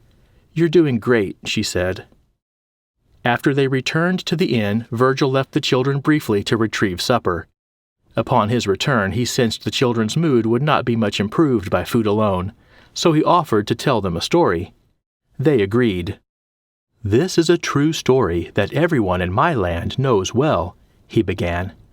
400 years ago, Calavernus the monk went on a pilgrimage to Mariant. You see, Mariant has always been the center of the faith in our world. The worship of the one true God, Firna, was established there over 2,000 years ago. But when Calavernus arrived in the great city from his distant village, he felt there was a problem. The longer he stayed, the more troubled his spirit became. It was the same ancient curse. In Linraw? Ison asked. Virgil nodded. In the very heart of our holiest city, the enemy had successfully infected the people's minds. Monks performed their rites and rituals, but in their lives they mocked the faith. Calivernus was horrified. When he was presented with the opportunity to speak in the temple, as was customary for monks on pilgrimage, he condemned this betrayal.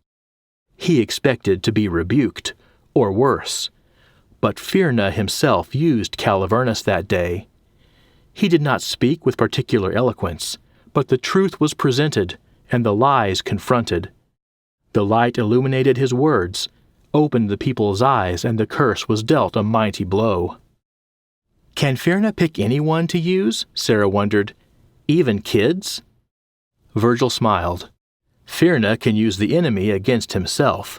He can certainly use children like you, perhaps better than any others.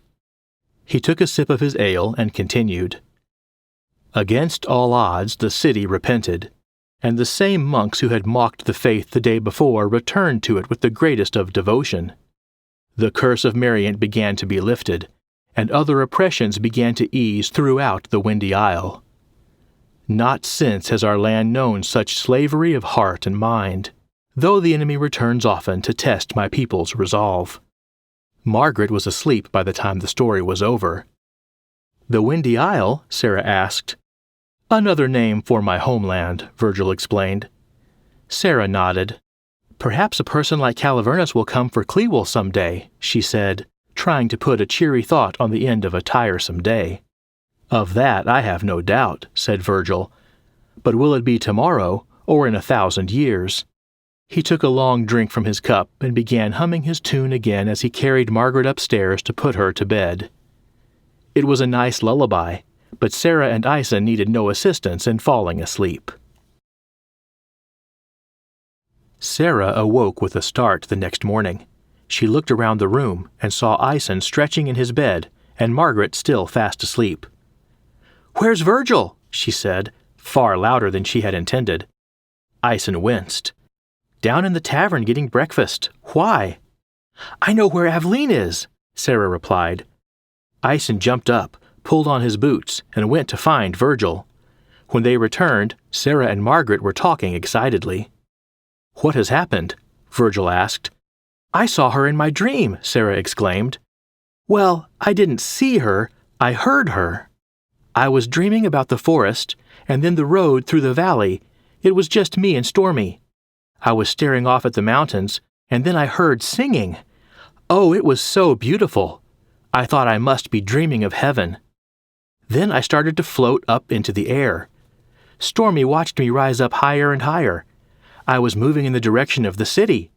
It was the same mountain, but the city was gone, at least most of it. There was a small temple halfway up the mountain." "Was it the fourth circle?" Ison asked. "No," said Sarah, "not the Relics Temple. This one is small. It is on the other side of the mountain. I imagine that it is in the next circle up." Sarah used her finger to draw in the dust on the ground. It had 2 round outer walls and a round interior hall twice as tall rising up from the middle. There were arched windows here and here. I heard the singing get louder and louder as I got closer. Before I could see through the window, I woke up." "Dreams are not really evidence," Ison said doubtfully. "This one is," Sarah insisted. Losing her temper for a moment, she shoved Ison back onto his bed. With his jaw set in anger, he scrambled for a pillow with which to retaliate. "Children," Virgil said sternly, before softening. "Remember, the weight of the curse here can make us all act in ways we would normally not." "She seems pretty normal to me," Ison grumped. "It is the only clue we have," Virgil said. "Sometimes we can listen the best when we are asleep. We can reach the eastern part of the second circle before midday. Thanks to Sarah, we know what we seek." Sarah smiled, pleased to be able to help the man to whom they owed so much. She only hoped she was right. It had felt true, but now that they were setting out to prove it, she began to wonder if perhaps Ison had a point. What if it was just a dream? A part of Ison hoped this was true, that Sarah was right. He wanted to find Aveline. However, there was a part of him that didn't want to find her this way. If Aveline were to be saved, it ought to be by Virgil's cleverness, or perhaps even his own. But thanks to his little sister? It did not sit well with him. Margaret was more herself as Virgil and the children made their way to the next gate of the city.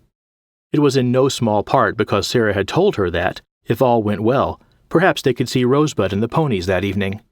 She told herself it was a nice thought for Margaret's benefit, but the idea of brushing Stormy's mane and feeding him an apple or two did Sarah's heart good as well.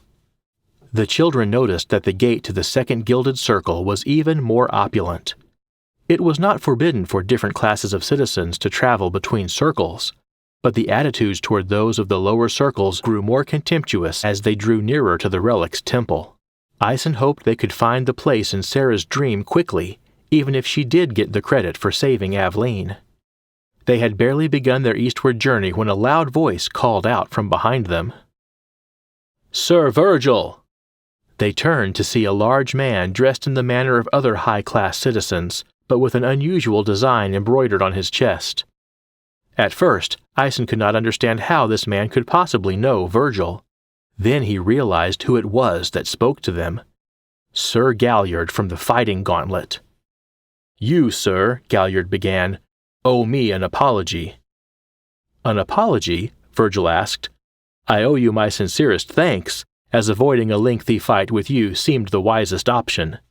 I do not want your thanks." Ison and the girls stepped back. "I do not know who you are," he said, "but I know what you are. You should apologize for allowing me to think you were a clumsy brawler when instead you are a master." He drew a sword that he had been concealing from behind his back. "I have given dozens of men the free strike, some even with a baton. Never has any man gained even a slight advantage because of it. I thought it impossible. You humiliated me before the entire outer circle." Galliard had been gazing at his sword as he spoke, turning it to one side and then the other. The children feared the worst. However, he did not attack. Instead, he laid the blade across his empty hand and extended it to Virgil. "My father won this sword in battle before I was born. It has been mine to carry for 20 years. I thought it was a symbol of my honor, but 2 days ago you showed me that my honor has been poisoned." "You make an unnecessary sacrifice," Virgil said, pushing the sword gently back toward him. "It should remain in your family." "You do not understand," said Galliard. "I and others here, we were once more than we are now. More like you. That is all gone, and this sword is only a reminder of what I have lost, what we have all lost. I give it up willfully, to regain what honor I can." Virgil placed his hand on Galliard's giant shoulder. Then he took the blade from his hands. He rotated it and inspected the blade. "It is as fine a gift as I have ever received. Your honor is far from poisoned, sword brother." At these words, Galliard's eyes came to life, and he clasped Virgil's arm. "When I awoke on the ground in the gauntlet, you were gone," he said. "I was not angry. I was grieved. It was as if scales had fallen from my eyes, and I saw the lie that my life had become." "It is the light that works in you, brother," Virgil replied, "though perhaps these children and I have brought more of its power to your land than we realized." "What do you seek here?" Galliard asked. "From where do you hail?" "It is a long story," replied Virgil, "but we are looking for this place." He knelt to the ground and in the dirt drew a likeness of the temple from Sarah's dream. "Do you know it?" "It is a forgotten shrine to a nameless god. There is nothing there." "Would you take us there, please?" Galliard looked confused for a moment, but then he smiled and bowed. "It would be my honor." The carriage Galliard called for was large and gaudy, but it moved them through the city with haste. "What are the people from the outer circles doing in the streets?" asked Ison. "The lowborns?" Galliard asked. Then he cast his eyes downward and shook his head. "Forgive me. We did not always speak ill of others with such ease. The dusty old idol returns to the temple tomorrow. There is always a parade to celebrate this event, and no wealthy citizen wants to dirty their hand with the preparations. Those from the outer circle are paid a pittance to decorate the route to the temple." "The people come to worship it?" Ison asked. "Ha! "The people come to worship themselves," answered Galliard. "It is our great celebration of ourselves and our gold. I hope you do not have to witness it. It is the shame of Clewell." "But you see through the curse," Sarah exclaimed. "You are the first person we have met who will talk about it. Well, Virgil sang a song back in Dorston, and then they could see it. But you didn't need the song." "A song, you say?" Galliard asked, rubbing his chin. "Yes, maybe a song would have been more pleasant than being dispatched by Lord Virgil's mighty right hand. Let us have a song next time, shall we?" Sarah began to laugh, but the sound died in her throat. "That's it!" she cried. "That's the place from my dream." The carriage drew up to a structure with 2 rounded walls. A third wall rose from behind the outer 2, carving out another circular pattern. Arched windows dotted the upper parts of all 3 cylinders. Galliard was right. Not only was there no one to be seen, the road had grown desolate and unkempt well before the shrine could be seen. The company exited the carriage and appraised the view. While the surrounding structures had indeed fallen into disrepair and were clearly abandoned, the shrine from Sarah's dream had been built by a different caliber of craftsmen. It was not crumbling, but rather soared above the others into the sky. Virgil tried the doors, but a large timber barred the way. As the rest of the party considered other ways inside, Sarah backed up into the roadway to better see the window in the tower. They had all but forgotten about singing when suddenly Sarah remembered. "The rock the same then and now, here now and not yet. The joy of hearts through all times, here in the stone are met." Sarah's words echoed off the stone face of the shrine. At first, it seemed that the song would be swallowed up by the emptiness of the forgotten place. It was soft to begin with, barely a sound at all carried on the breeze, but it grew stronger. Soon all 5 visitors standing before the shrine heard the melody. The words grew clearer and the sound began to come into focus. As the sun reached its peak in the sky, the light poured down into a narrow shaft built into the center of the shrine.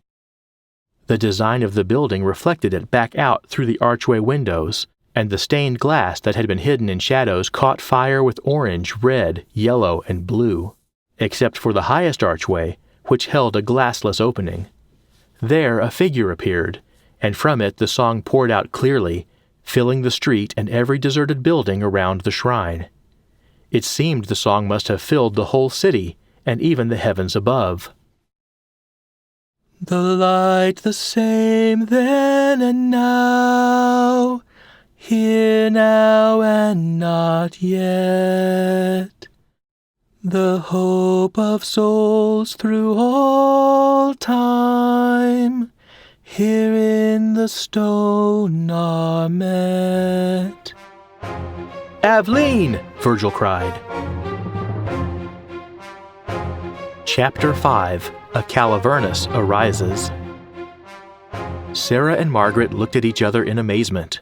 The voice that came from the window above them was like no singing they had ever heard before. It did not strain and it did not waver. The tone was suspended effortlessly upon what seemed to be an infinite supply of air. Sarah thought she must be a singer beyond match in any world. Aisen too now realized what Virgil had meant when he said Aveline's voice was far beyond his own. Its purity was nearly too much to bear.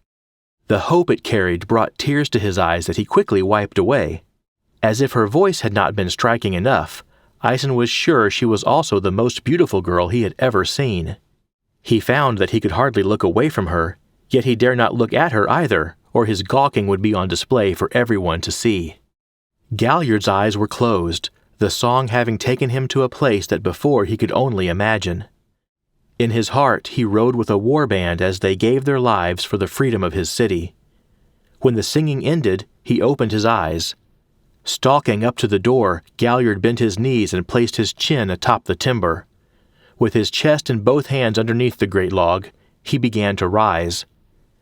Aisen would have doubted 4 men could budge such an obstacle, but in moments Galliard had lifted the log free from its bracing and dropped it at his feet.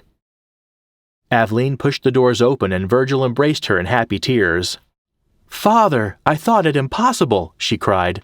"But your young singer came to me in a dream last night, and I dared to hope." Sarah was hopping up and down with joy. She rushed to join their embrace at Virgil's gesture. "Aveline, this is Sarah," he said, "and her brother Ison and sister Margaret. They have been my companions in this land for many days now. Without them I could not have made the journey here, nor could I have found you." Ison and Margaret felt a little silly, not really understanding how they managed to accomplish any of that, but the happiness they felt at Virgil's reunion made up for it.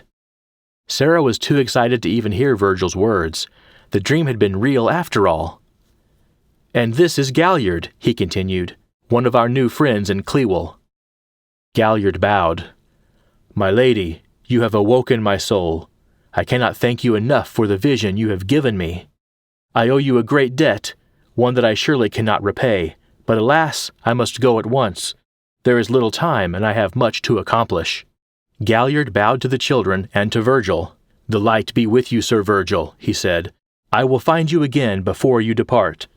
And with that, Galliard raced away, leaving his carriage behind. "Are you well?" Virgil asked Aveline. "Yes, father, I was never harmed, though I cannot say the same for two of the warriors who tried to take me." Virgil smiled. "You have no watchman?" "No. The enemy thought it amusing to leave me imprisoned in an old temple of the light. I think he meant it to remind me of how far the city has fallen, but what he intended as heartache was in truth a blessing. I have cared for the place, brought songs back into the halls, and learned to be at peace these long months.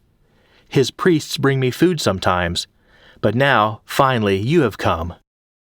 Virgil wiped his eyes. For the first time, the children saw him as a father, not only the invincible battle chief. "We should go at once. Let us leave this place." "You must see the temple first," Aveline replied. "Come, see what has been my home all this time." If the outside of the shrine had been a stark contrast to the rest of the city, the inside was otherworldly.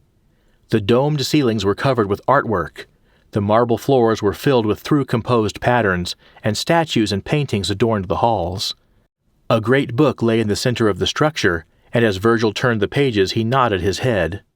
"It is Firna, but by another name," he said. "Adrum. The light is the same then and now in every world." "Do you see the shape?"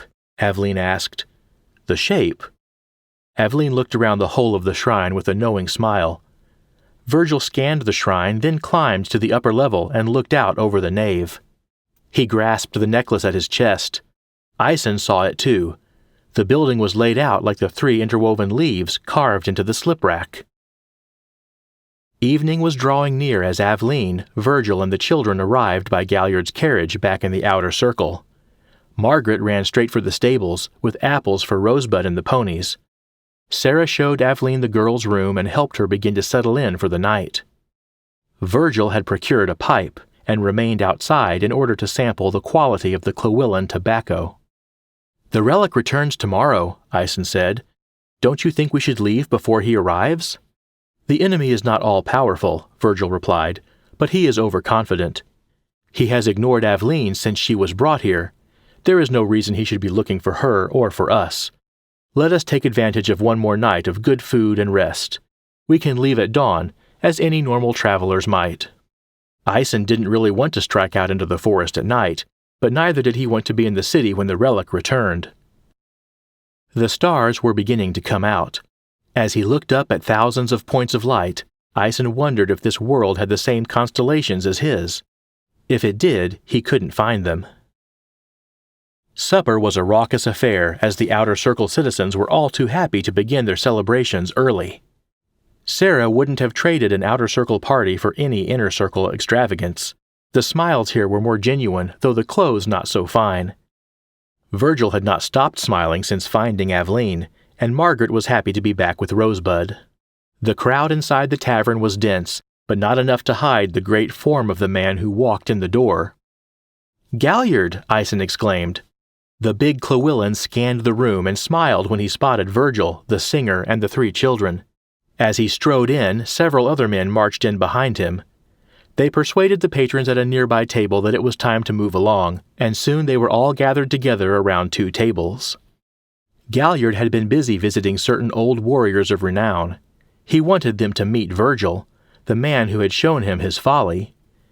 The surrender of his sword had been enough to get them to come, but Galliard wanted them to hear Virgil speak for themselves. Virgil told them of the great battle of Linraw, when a clan from the east who worshipped the dark ways marched on the city.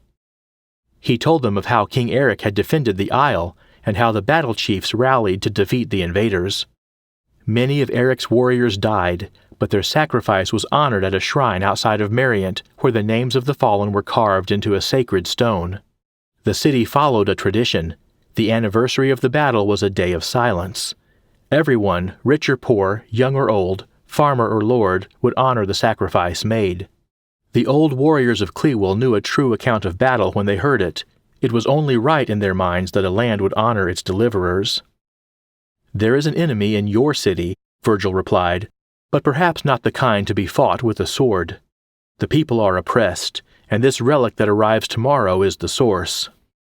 "That idol is nothing more than a trinket," said one warrior, "a foolish excuse to pour more gold domes." "That is not true," Aveline replied. "I have seen his face, and I have heard his voice. He is a man. He took me from my family. He follows the dark ways, and this city is heavy under his curse." "His power resides in the lie," said Virgil. "He offers dreams and diversions that seem harmless, but they numb the soul to the light. He traps them in darkness, and they do not even know it. He is the relic. He is the enemy."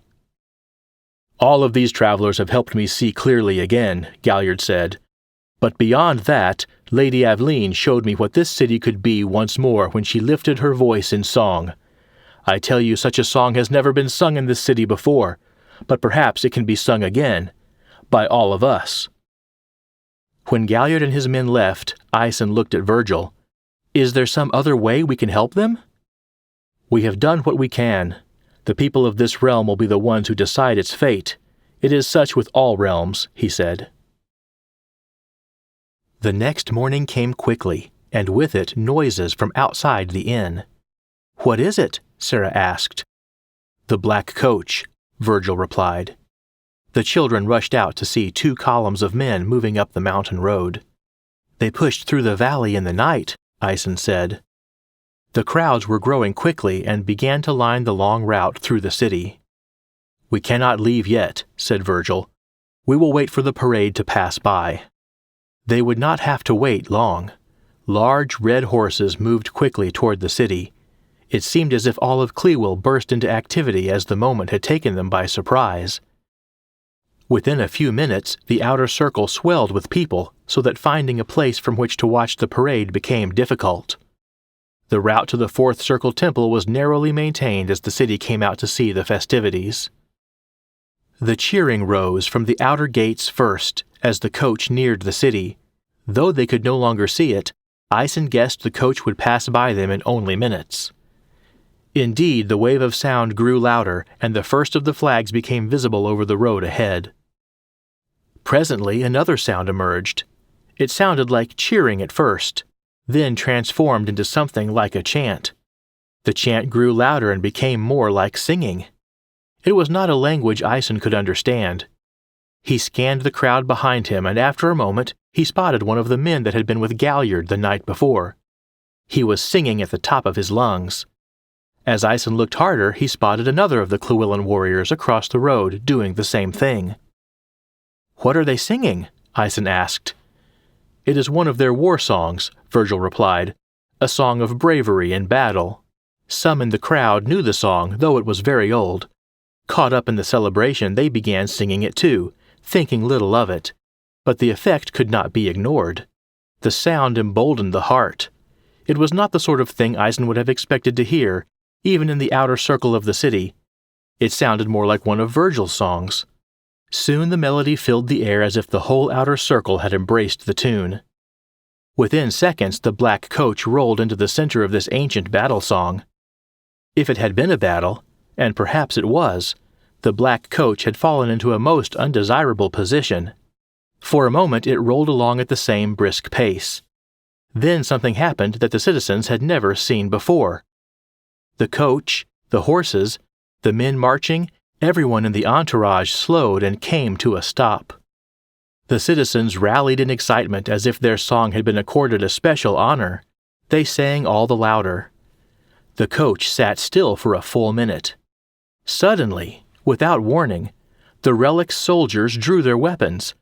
They charged outward into the crowd, their arms rising and falling as they attacked citizens lining the street. Some screamed, while others who could not see the slaughter continued on in song. In the middle of the chaos, Ison saw Galliard charging down into the fray with a sword in his hand. Throughout the crowd and from all sides, his men, those determined to see the light return to their city, swept down to the street. Galliard reached the road first, in time to save the nearest citizen from the blade of a Relic warrior. He picked the warrior up off his feet and threw him into a group of black-clad fiends, toppling them all. The company of men traveling with the Relic numbered about 60, more than Galliard had been able to raise, but Galliard and his men were accomplished warriors, and they fought with wild abandon. Virgil looked at Aveline. "Stay with them," he said. She nodded. He forced his way through the crowd and toward the fight. Galliard shouted in triumph upon seeing Virgil rushing to their aid. "Behold, your reckoning has come, serpents!" he shouted joyfully as he slew the enemy. Virgil did not exult in death. He always sought to provide mercy if he could. To his relief, most of these warriors were not difficult to persuade to surrender. Many gave up upon seeing enough of their own blood, so Virgil made a point to show it to them, in the most merciful way possible. If Galliard and his men were accomplished warriors, Virgil was transcendent. He sped through the enemy's forces more like a sprinter than a fighter, but nowhere in his wake did any opponent remain standing. With Virgil in their ranks, Galliard's forces were more than sufficient to contain the Relic's warriors. The Clywillan warriors ended the Relic's onslaught, and the outer circle witnessed their deliverance by Galliard's bravery. With the fight over and the Relic's forces defeated, the doors of the black carriage opened. Out stepped a tall, pale man dressed in black. In his hand he held a length of bone. Though he did not see her, he knew the singer had been freed. The priests charged with watching over her would pay with their lives. Galliard saw him first. For a moment he stood staring, not quite understanding the sickly feeling that washed over him. Then his grip tightened on the hilt of his sword, and with a cry he charged the man. The sword thrust glanced off the strange shard of bone, as if the pale man had blocked the strike, but he hadn't moved. Before he knew what happened, Galliard was on his knees with the bone hovering near his throat. Virgil turned to see Galliard at the feet of the Relic. "Your hold on this city is broken," Virgil declared. "Loosened, for a time," replied the Relic with a cold smile. Virgil looked the Relic in his blood-red eyes. "Let him go." "Why?" "Because if you do, I will allow you to keep your life." Something between laughter and groaning escaped the pale man's lips. "No!" Galliard shouted. "End this creature!" "Virgil of Linraw is mighty, but mighty enough to end me, here, so far from your home, and so alone?" questioned the pale man. Virgil stood motionless, the sounds of all the city shrinking down to the silence of his own heartbeat. "My word is good. Make your choice." The pale man sneered, and it was the sound of hatred itself that spilled from between his gritted teeth. "You pretend to believe you will not consume yourselves. You pretend you can build upon the rotting foundation of your diseased hearts. You are nothing but food for another." The Relic let the bone linger threateningly near Galliard's throat. Then he slowly lowered it and stepped backward. For a moment it appeared he was returning to the black coach, but before he reached the door he turned and raised the bone over his head. "You will see me again." There was a deafening crack as the Relic brought the rod downward, and he was gone. Galliard rose to his feet, surveying the loss of life around him. "I was not worth allowing that thing to continue to draw breath," he said. "Still, I owe you my thanks." "You do not yet know what you are worth," Virgil replied, "but you are welcome." This city will need you more now than at any other time you have served it." Galliard wrapped Virgil up in a great bear hug, lifting him off his feet. "Accept your father's sword once more, brother. Your honor is restored." Galliard stared at the weapon. He had not possessed the faith to believe he was worthy of it for decades. With a sigh of relief and gratitude, he gripped the hilt and smiled. Virgil clasped Galliard's great arm. "We must depart. Walk in the light, my friend." "What happened?" Aeson asked. "Couldn't you kill it?" "I do not know." "Don't you think you should have found out?" Aeson gaped in astonishment.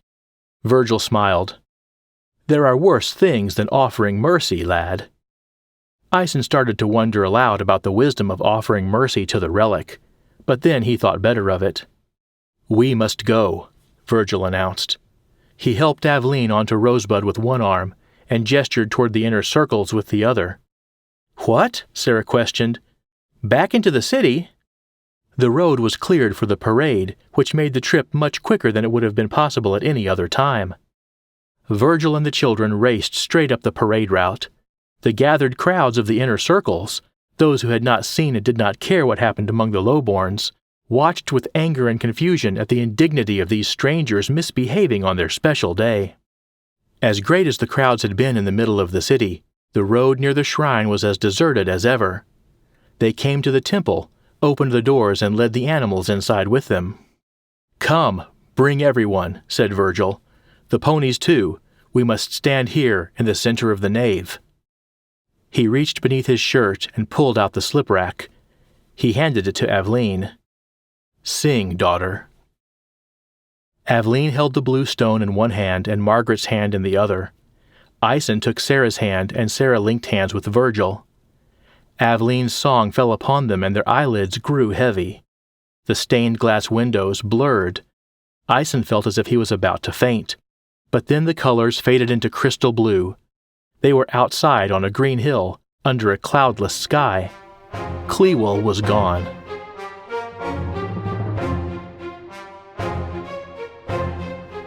Chapter 6. The Windy Isle. Aeson knew immediately he and his sisters were not home. He had never seen anything like this landscape with his own eyes. High rocky crags extended in the distance, and the ground was equal parts green and gray as slick rock poked through the cotton grass. Salty air filled Aeson's nostrils, and though he could not find the sea, he knew it must be in the direction of the wind. It howled westward, as if there were no trees in this world to stop it. "It's your home?" Aeson asked. Virgil nodded, relief apparent on his face. "How did you know the old shrine could open the way between worlds?" "I did not know for certain, but when I saw the 3 leaves, I thought it more than a coincidence." Virgil looked to the sun, then motioned to Aveline to give the slip rack to Margaret. "And now here we are. We are south of the keep, but I do not see the village of Kesteride. Perhaps it is just ahead. Let us ride north and see what we can see." "Shouldn't we go to Mariant?" Aeson asked. "Isn't the stone altar there the way back to our world?"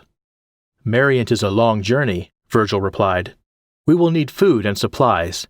Come and meet Eric, High King of the whole isle. Let us tell him we are successful and that Aveline is returned. Then you will be escorted to Mariant by a band of the finest warriors you will meet in any world." Although the children longed to return home, the last thing they wanted to do was begin a difficult journey without aid, when aid was so close at hand. The countryside was beautiful. Sarah thought it was lovely to see Virgil and Aveline not only reunited, but back in their homeland as well. She had no doubt that they would find their way home, too. The people they met along the way were friendly, and Aeson felt their smiles and greetings were genuine. Still, he could tell something was bothering Virgil. Aeson had noticed it ever since arriving, but he chose to respect Virgil's mood, so they rode on for the better part of the morning in silence. At the top of a ridge, the great keep appeared in the distance. It was more spectacular than anything Aeson had seen in Clewell. The fortress appeared as an extension of the high cliffs rising out of the ocean, and seemed to be something the land itself might have birthed to protect the people of the isle. The nearer they drew, the more obvious the immensity of the keep became. Finally, the thumping of hooves on sod became clip-clopping upon the paving stone road that passed through the courtyard. Aveline felt that her heart might burst with joy at the homecoming. Virgil studied the guards' faces as they approached those stationed outside the entrance to the keep. "Where is the king?" he asked as they drew near enough to speak. "The king is here, friend," replied the nearest guard, "but he is not accustomed to receiving unexpected guests. I believe he will make an exception for us. Please tell him that Virgil has returned, and the Lady Aveline with him." At this, the guards' faces stiffened. "A fine idea if you wish to find yourself sleeping in a cell tonight," said the second guard. "Be on your way, all of you, and we will ignore your crude jest." "It is no jest. However, if you do not permit us entry, or tell the king we have returned, it may be you who find yourself sleeping in a cell tonight," Virgil replied calmly. Aveline frowned. "Fetch the seneschal," said the first guard. After several minutes, a man returned with the other guard. He eyed them all with suspicion. "You are not Harlow," said Virgil. "No, I am Broderick, and this has gone far enough," he said. "I do not know what you think will come of this game, but if you do not leave now, I will have you arrested." "I have been patient," Virgil replied. "You do not know or believe me, this is clear. Nevertheless, I will not leave until I speak to the king." Broderick nodded to the guards, and they approached Virgil, preparing to secure him. "The last thing I wish to do this day is bloody my own countrymen," Virgil said, dismounting. "But if that is what is required, then so be it." "Stop!" Aveline cried. "Am I not the king's singer? How shall I sing for him if I am not permitted into the keep? Can you not simply tell him his singer is returned?" Broderick looked at Aveline. "Have we been gone so long?" she asked.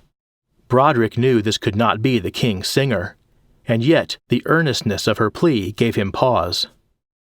"Very well," he said, "but you may regret this, whatever it is." After being guarded in a hallway for nearly half an hour, doors eventually opened, and the king and his personal guards entered. His walking pace was brisk, and his face was stern. "There are devices in our dungeon that haven't been used in 1,000 years, but I can make an exception for you," the king seethed as he marched toward them. "I didn't think anyone could be enough of a fool." He stalked up to Virgil and stared into his eyes. At first there was no recognition on the king's face, only anger, but within seconds that melted away. "It cannot be," said the king. Virgil stared back into the face of the king. He felt he should recognize the man, yet he struggled to place his face. But the longer he looked, the more he was able to peel back the years and the wrinkles. It dawned on him. "Tull!" he exclaimed. "It has been 30 years, my friend," Tull said, as the guards left them in the king's private chamber. "Please forgive the insult. They thought you were mocking our great battle chief, lost all these decades. They take any disrespect to the memory of Lord Virgil, or our singer, as a very serious matter." "Then I would have felt very guilty indeed for leaving them unconscious in the courtyard." "Ha!" Tull slapped the table and laughed. "They would have considered it the highest honor." The king stared at his friend. "I cannot believe it. I expect to wake up at any moment. How is this possible? How do you walk into the keep, young as the day you left?" Virgil produced the slip-rack from beneath his shirt.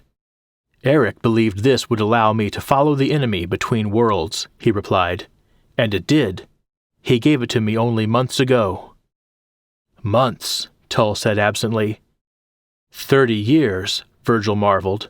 "You were a young man just yesterday." "Then take me to yesterday. I wish to be a young man again." Virgil smiled, then grew serious. "Tull, what happened to Eric?" The king slumped in his chair. He was an old man, but now he appeared ancient. "Eric was injured in an attack 5 years after you vanished. We were returning from the south when an assassin's arrow struck him. He died a week later." At first, Virgil simply nodded, but as the truth sank in, he dropped his head into his hands and began to weep bitter tears. Tull rose to embrace him, and for a moment the two were simply sword brothers mourning their king. It did not take long after that, Tull began again softly, "for the bickering to begin. You are fortunate to have returned so near the keep. A day's ride south, and strangers are usually arrested on sight, the suspicion is so great." "What does the Isle of Linraw have to be suspicious about within its own borders?" Virgil was incredulous. "Forgive us," Tull said sadly. "Our faith was shaken after Aveline was lost and you disappeared. It seemed an ill omen to many." Virgil looked at the king in disbelief. "To the south is a lord named Kagan. Perhaps you remember his father, Kiernan." "Of course," said Virgil. "An honorable man." Tull nodded. "Kagan seemed to follow in his father's footsteps, until a few years ago. I do not know what caused it, but he began to accuse me of being false." "False? How?" Virgil demanded. "In 100 ways, and yet in no real ways at all.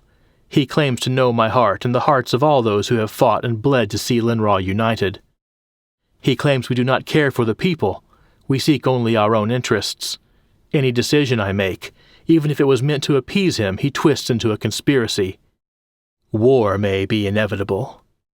Virgil stood in silence for a moment. "The enemy has gained much ground on the Isle," he said, regret heavy in his voice. Aisen had never gotten used to his golden clothing. Neither had his sisters. They were all more than happy to exchange their Llewellyn attire for the much more practical clothing common in Linraw. Aisen transferred his bottle opener and wolf fang, his last 2 belongings, into his new pants pocket. The tunic wasn't quite the same style that Virgil wore when they had first met, but style was the last thing on his mind. The new clothes were so comfortable they almost felt like home. The children looked out every window of their chamber. To the east they could see the courtyard far below, and the sea beyond that. The ridge they had crested when they first arrived was visible to the south. An eastern window overlooked the surrounding city, Linraw, that shared its name with the whole isle. For a land with such wide open spaces, the city was dense with shops and had dozens of narrow stone roads. Torchlight twinkled everywhere. "It can't be that bad." Aisen was reclining in the most comfortable bed upon which he had ever had the pleasure of sprawling. "The people seem nice. They only gave us trouble because they thought Virgil was disrespecting himself." "It is young yet," Aveline replied. Having not seen her enter, Aisen's eyes widened at the sound of her voice. Sarah tried not to smile. "The curse," Aveline continued. "It is very young, but the attack on the hearts of the people has begun. It may be hard to imagine now, but the rift could turn into war. It has happened before." "Virgil said the relic is patient," said Sarah, "that he is content to let things fester for years." "That is true," Aveline replied, "but there are times when he moves decisively. Clewell has proven a great defeat for him. He may turn his attentions to Linraw." "But Virgil is back now, and you. Won't the people unite now?" Sarah asked. "I don't know if even a great battle chief from the past can show them what they need to see," said Aveline. Virgil eventually joined them after his time with the king. By the king's side, as always, Aveline smiled at her father. Virgil smiled back weakly. "Well," he began, "I am sorry that this Linraw is not the one I described to you children." "Will all the people be told that you and Aveline are back?" Sarah asked. "Word is spreading quickly," Virgil said, "but in this time of suspicion it will not be easily trusted. For that reason, the king will call all his subjects together in 5 days and announce our return before the whole isle. Until then, we wait here in the keep. It is not safe for you children to be out alone." "Why?" Margaret asked. "If the people in the south have been told to expect treachery, the resurrection of an old battle chief will certainly be viewed as a trick," said Virgil. "Kagan might try anything to weaken the king's position." Disappointment bloomed on the children's faces. They could not yet go home, and neither could they explore the isle. "Do not worry," Aveline said to Margaret. "There are many beautiful places I can show you within the keep. 5 days won't seem nearly enough to enjoy it all." The next day, Virgil and Aisen were introduced to Stephus, Tull's battle chief. Together they began the task of persuading the warriors of the keep that Virgil had indeed returned from the past, young as the day he left. Wholly loyal to the king, Stephus needed no proof to be obedient, but upon speaking with Virgil, he knew the truth deep in his own soul. Immediately, Stephus offered Virgil his sword and position as battle chief. Virgil was only able to refuse by ordering Stephus to retain his position. They quickly fell to discussing the challenges facing their beloved isle and the obstacles to unifying the people. Their first action was to introduce Virgil and Aeson to the warriors. Virgil told the men of the Sliprack Stone and of the lost 30 years. Aeson spoke of his world and the magic that brought Virgil, himself, and his sisters into Clewell. The faith of the king and Stephus was enough for many, but it was when Virgil spoke about the warriors' fathers and grandfathers that most relinquished their doubts. Many a hulking brute was reduced to tears as Virgil told them stories only a battle chief could possibly know about their fathers, men with whom he had served and were now long dead, but not forgotten. Virgil remembered an impossible amount of detail about his sword brothers, from how a man picked his teeth, to his battle tactics, to his favorite songs. As Virgil told his stories, Aeson could see the men's faith returning. Linraw was not what it once was, but an example of its best days had stepped out of time itself. In a way, even here, Virgil was from another world. True to her word, Aveline spent the first days showing Sarah and Margaret her favorite places around the keep. They rode the ponies in the keep's paddock and ate Linrawan candies in the courtyard overlooking the sea. They listened to the monks sing in the Cathedral of Firna and played at archery in the fields. Aveline saved the gardens for the fourth day. Protected on all sides, the land behind the keep had been cultivated and decorated with iron fences, stonework, fountains, and a variety of herbage, flowers, and trees. As it stretched on toward the north, the garden eventually came to an end, and pine trees filled the remaining space until the cliffs converged on the isle's northernmost point. The girls did not make their way to the pine trees until early noon, having so enjoyed the beauty of the gardens and the pleasure of the company. "Look at the trees!" cried Margaret. "They're growing sideways." "The wind blows inland all the time," Aveline explained, "and the trees grow the only way they can." "What are these called?" Sarah asked, looking at some of the last flowers in the garden. Aveline walked over to see. Margaret, tired of flowers, began walking into the pine trees. They reminded her of the pines behind Grandma's house. As she ambled, Margaret thought she must be spying the sea glinting through the forest. Flashes of light danced lazily as if waves were reflecting the sun. But the longer she looked, the more she realized this was not the case. The trees were too deep to peer beyond. The shiny pinpoints of light were something else. "Aveline!" Margaret called. "What are the sparkles?" "What do you mean?" "The flickering lights." "The shadows?" asked Sarah. "No, the lights! They're all over!" Margaret gestured. "There, and there!" Aveline came closer and put her hand on Margaret's back. She searched for the lights, but saw nothing. "Where?" "Come back here where it's darker," Margaret said, running farther into the trees. "Margaret, wait!" called Sarah. Aveline and Sarah found Margaret nearly at the isle's point. "You can't run off like that," Sarah shouted over the wind and the waves. "Shh!" Sarah thought that was an odd thing to say. Margaret leaned in and closed her eyes. "Is it the wind?" "No," said Margaret. "There are noises in the lights." Sarah was confused. "Keep listening," said Aveline. Sarah wondered what they could possibly expect to hear from lights that no one but Margaret could see. Then Margaret's eyes popped open. "They're like voices," said Margaret. "Like the singing we heard back on the rock face?" Sarah asked. "No, speaking voices. Lots of them," Margaret said. Aveline was not entirely certain what was happening, but it reminded her of an old teacher from her early childhood. She struggled to recollect the teacher's name, even as she recalled some children's stories about magical creatures that lived near the tip of the isle. "My first teacher brought me here when I was very little," she said. "We walked through the trees as she sang. I was just beginning to learn the first songs of the isle, but there was something else." Her eyes wandered through the pine needles as she tried to retrieve the memory. Then they widened. "Family," she said. "Margaret, listen for Aeson's voice." Margaret listened harder. At first, all she could hear was murmuring, like a great room full of people all talking at once.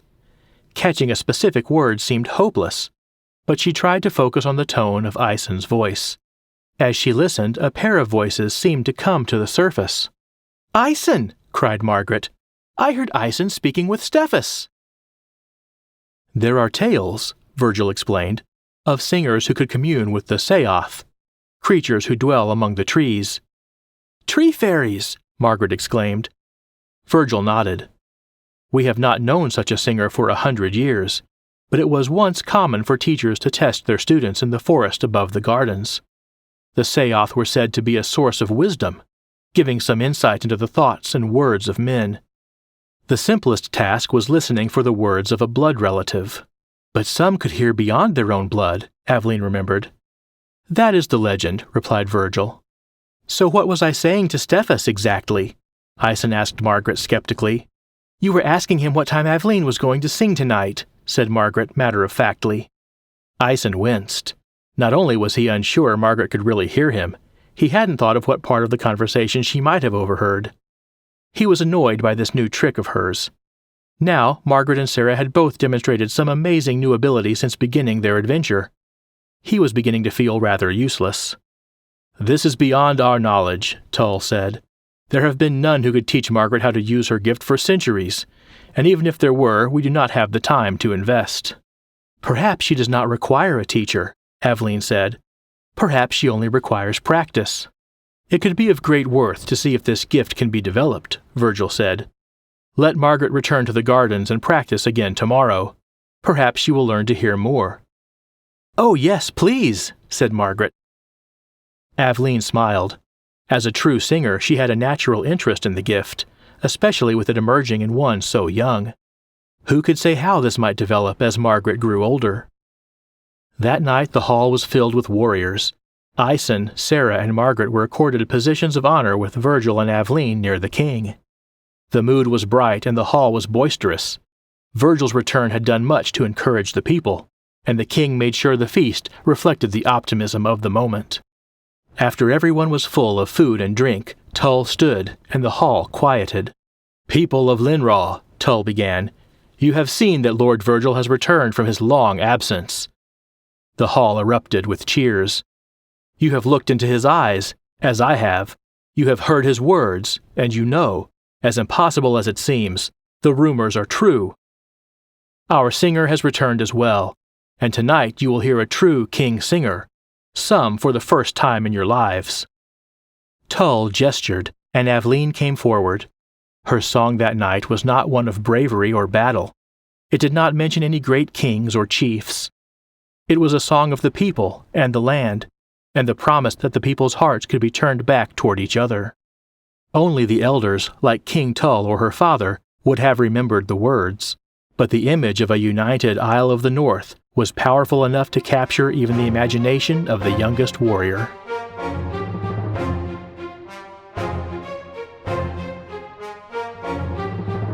Chapter 7.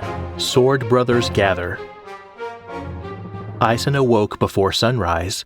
He was restless, and he knew trying to go back to sleep would prove as useless as he felt.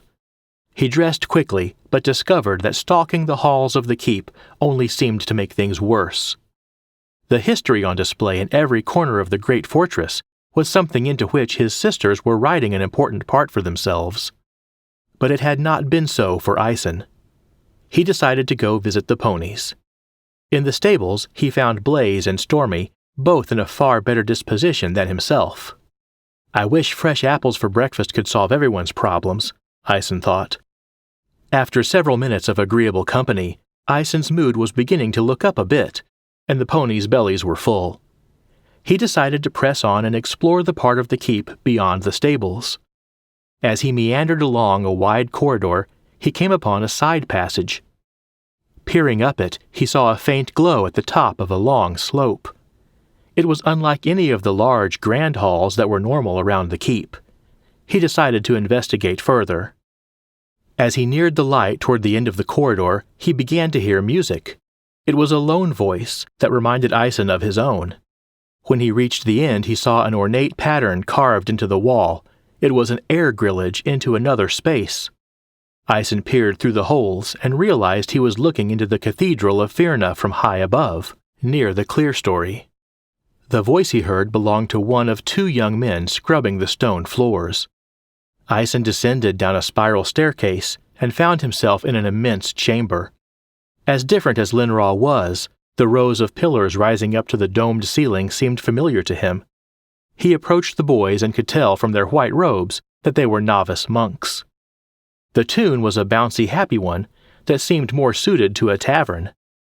"That doesn't sound like a song of praise," Ison said. The singing boy startled, and the song died in his throat. "It is not," said the other novice from several feet away.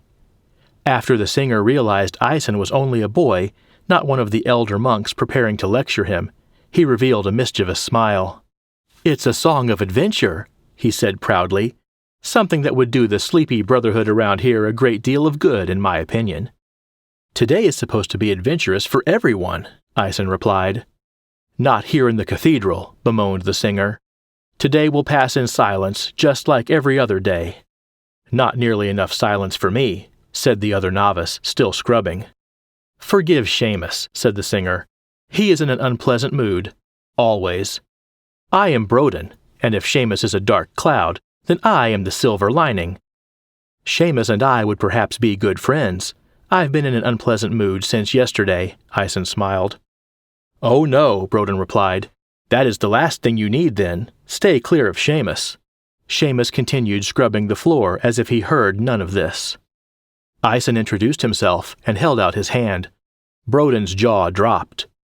"You are the one who came with Master Virgil?" he sputtered. "Yes, but—" "Oh, you must take me to the king's announcement with you," he nearly shouted.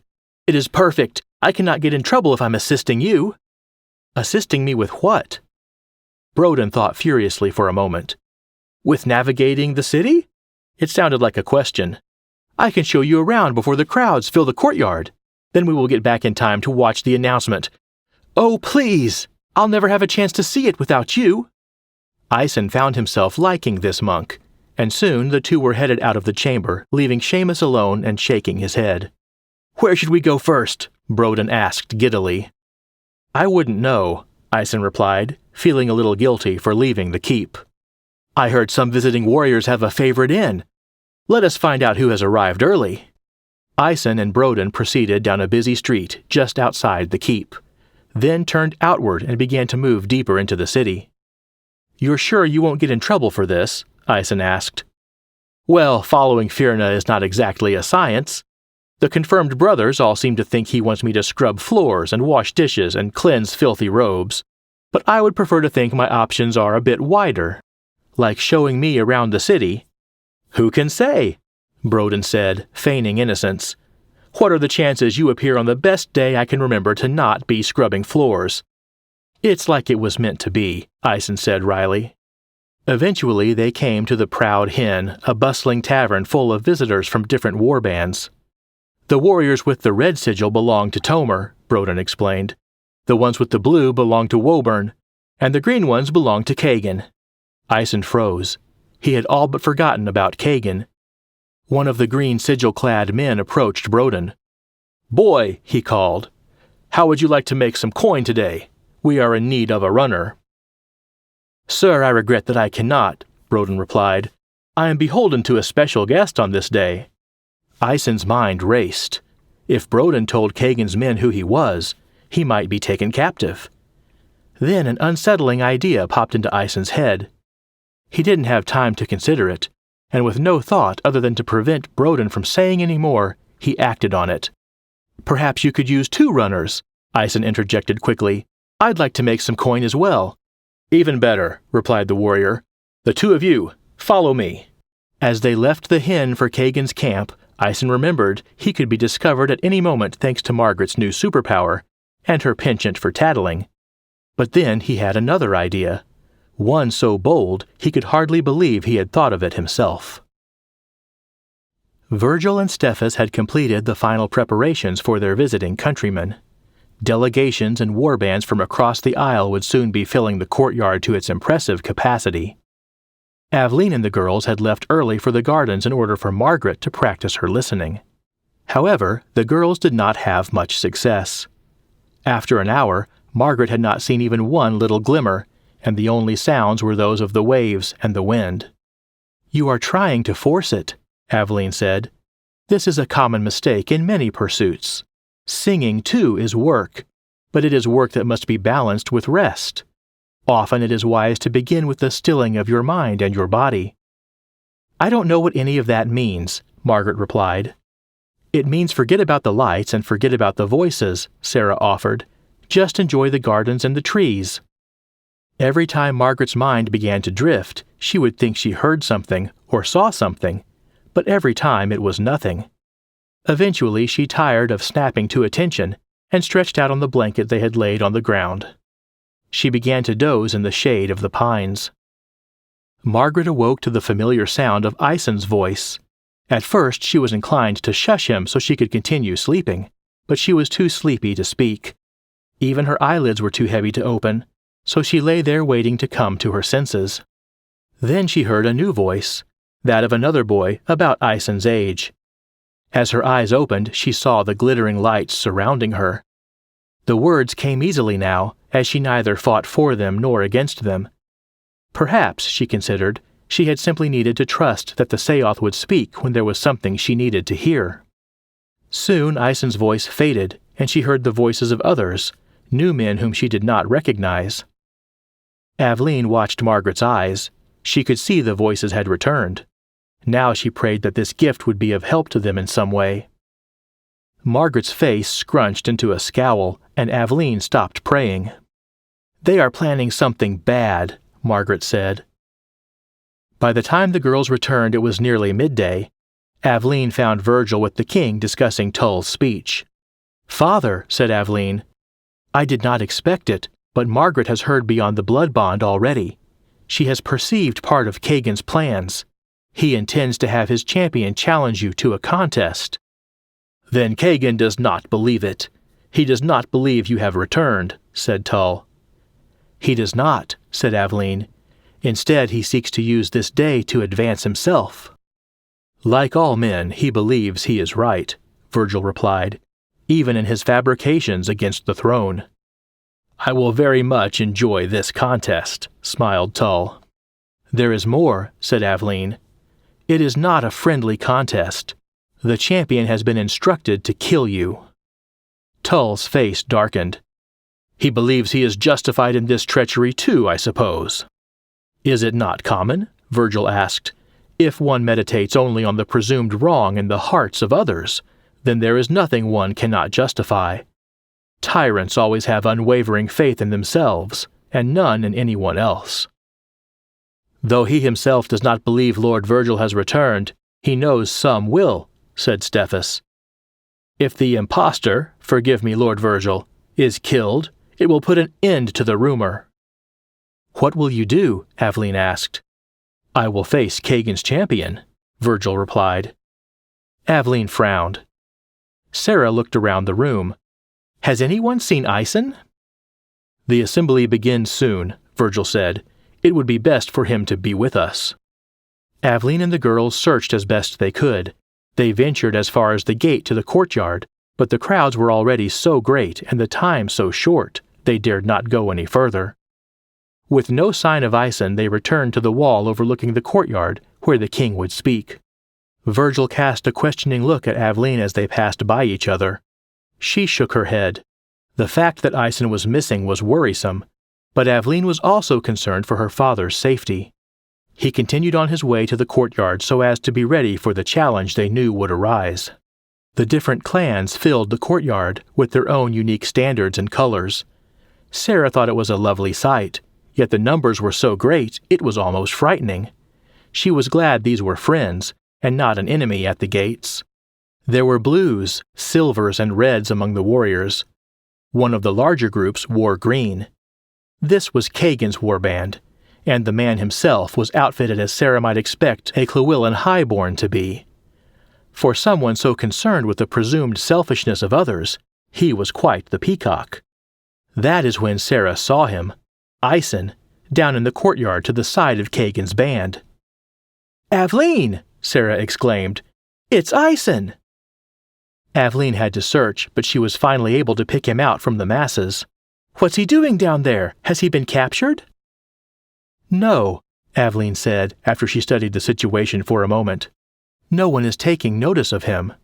I don't know what he is doing." "I do," Margaret said. Aveline and Sarah turned to look at her. "What do you mean?" Sarah asked. "Well, do you remember how I tried to listen for the other voices? Voices beyond Ison?" Margaret asked. "I couldn't do it. And then they just came." Aveline understood. "It was Ison. You listened to what he was hearing, just like yesterday." Margaret nodded. "What are you saying?" Sarah asked. Margaret did not hear beyond her own blood. That was too much to expect too soon. But somehow, Ison got close enough to Kagan so Margaret could listen through him, Aveline replied. Sarah's mouth dropped open. "Why didn't he tell anyone?" Sarah asked. Aveline smiled. She appreciated a little rebellion if it was for a good cause, but her smile quickly faded. "He is in great danger if he gets caught." Before they had time to discuss the matter further, the king arose. Tull stood upon the wall of the keep and raised his arms to quiet the assembly of the peoples of the Windy Isle. "Welcome, brothers and sisters," he began. "You know why I have asked you here, and I thank you for coming. The story is well known among us all. 30 years ago, under our beloved King Eric, we lost our singer and many countrymen in an attack on this very courtyard. Mahoon used his magic to strike not at warriors, but on those awaiting the warrior's return, like the coward he is." Sarah cast a confused look at Aveline. "We do not call the enemy the relic. Here he is Mahoon," whispered Aveline. "Our battle chief sought his daughter as any father would, and he too was lost to us. Until 5 days ago. I did not believe it at first. I was of a mind to have the jester thrown into the stocks for his disrespect." "As I recall, it was something quite worse than the stocks," Stephus whispered. Margaret giggled. "Then my eyes met the eyes of my sword brother," Tull continued. "One does not forget the brothers with whom he fought, nor the man who saved his life in battle time and time again. My brother Virgil succeeded. He found our singer and returned her to Linraw. He walked between the worlds to do it, by a power given to him by Eric himself. And in his walking, time stood still for him. He returns as young as the day he left. These 5 days he has spent with the warband, telling them stories of their fathers and grandfathers only a sword brother could know. The people have once again heard a true king singer in the keep. None of us in the city of Linraw doubts the truth of it, having seen and heard with our own eyes and ears. I share this good news for all the Isle to embrace, and welcome you to celebrate Virgil's return along with us." When Tull had finished, the crowd stood murmuring quietly for a time. Virgil was not, after all, present, as far as anyone could tell. But the moment did not last long. A voice broke the silence. "Good news indeed," said a man from the courtyard wearing a green sigil. "But," continued Kagan, "few of us have the benefit of knowing the Lord Virgil as a sword brother. As much as we might wish for this story to be true, wishing and knowing are two different things." "Is there a way to help you believe?" Tull asked, "for the truth benefits every man." "Perhaps the people would enjoy some sport," Kagan replied. "Lord Virgil was said to be the finest warrior born in the Northern Isle. Surely he would have something to teach us about the art of swordplay." Before Tull could reply, Virgil stepped out into the courtyard from among the keep's warband. It was obvious to everyone by the eruption of cheering from the keep and its warriors who he was. Kagan was taken aback for a moment by Virgil's appearance and his anticipation of the suggested contest, but he quickly recovered and motioned for his champion to come forward. The two approached each other as the crowd retreated to form a large circle around them. Virgil wasted no time. He lunged toward the green-clad warrior, and within 3 rapid strokes, Kagan's champion was without his sword. Virgil allowed him to pick it up and begin again. The attack was relentless, no longer attempting to conceal his identity or engage 10 adversaries at once. It became clear that the assembly was indeed witnessing an unparalleled master. His speed was deceptive. He wasn't ahead of Kagan's champion by a split second, he was ahead by a whole beat. Virgil seemed to gain more advantage over his adversary with every movement. His was the dance of Firna himself, like a master musician playing effortless melodies around a novice butchering scales. "It is going well," Sarah whispered to Aveline. "Yes," Aveline replied. "It is difficult to kill a man when you cannot hold on to your own sword." Virgil gave his opponent time for nothing but a desperate defense against his onslaught. The Southerner's sword dropped to the ground again. He was breathing heavily this time. Kagan's champion knew, as did the whole assembly, that he was hopelessly outmatched. He cast a knowing glance in the direction of his master. The other Southern warbands stood transfixed. They had heard of the greatness of Virgil, but to see it with their own eyes was another thing entirely. The green-clad champion had had enough. He lowered his sword and took a knee, surrendering the contest. Virgil bowed his head to his opponent, then he addressed the crowd. "The choice before you can no longer be confused with a search for truth. Truth is laid plainly before you. Your choice is this. What will you do with it?" Virgil stared at Kagan. There was an uncomfortable silence. "Then it is true," said Kagan, finally. "We rejoice in your return, Battle Chief." Kagan turned to his warband. "All hail Lord Virgil, the greatest warrior the Isle has ever known!" This time it was not only the warriors of the keep that acknowledged him, but all those gathered in the courtyard that day. The people cheered together for the first time in a long time. Oddly enough, Kagan's warband cheered the loudest. After the raucous display finally settled down, Tull promised a week of celebration and games. The city would be full for several days longer, it seemed. However, when Virgil looked for Kagan again, he did not see him. That evening in the King's Hall, Virgil and Tull were informed of Ison's dangerous game, and that he had still not returned to the keep. "It was reckless," Virgil said, concern evident in his eyes. "And it may have saved your life," Aveline replied gently. "I will send someone for him," Tull said. "We do not want to make his situation more perilous by revealing his absence."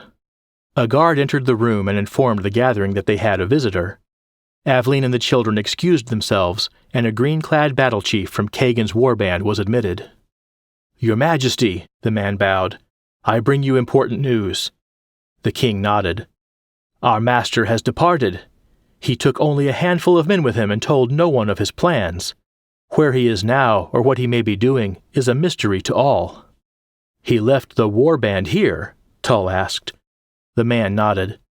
"It makes no sense," Virgil said. "What is the purpose?" "Lord Kagan has been afflicted these past months. He has withdrawn from his closest counselors and kept company mostly with a group of strange priests. Many loyal supporters and old friends have become concerned for him." It was then that Stephus arrived at the hall. "My lords, we must speak at once," he said. Kagan's battle chief bowed and exited. "What is it?" Tull asked. "A novice has come forward with information about Ison." "Bring him in." After a few moments, Broden entered the hall with wide, terror-filled eyes. "Speak, boy!" Stephus barked. Broden explained the events that transpired in order for he and Ison to be able to overhear Kagan's plans. "I thought our adventure would be over after Lord Virgil's fight," Broden said. "But before Kagan left, one of his men offered to pay us more to serve them on their return. I said we could not, but Ison agreed." "Do you mean to say that Ison left with Kagan?" Virgil asked. Broden nodded. Virgil slammed his fist against the table and arose, prepared to pursue them. "We know Margaret can hear what Ison hears," said Tull. "He knows this as well, which is why he has chosen to stay close to Kagan. It is clear that he has positioned himself to be our spy." "He is my responsibility," Virgil objected. "Does this seem like an accident to you?" Tull asked. "The boy was led by a monk." "A novice," Stephus corrected him, before falling silent beneath the king's stare. "This one does not seem like much of a monk to me," Virgil said. Broden shook his head, eager to concede his brotherly failings. Tull looked at Broden and smiled. Firna rarely chooses as we would.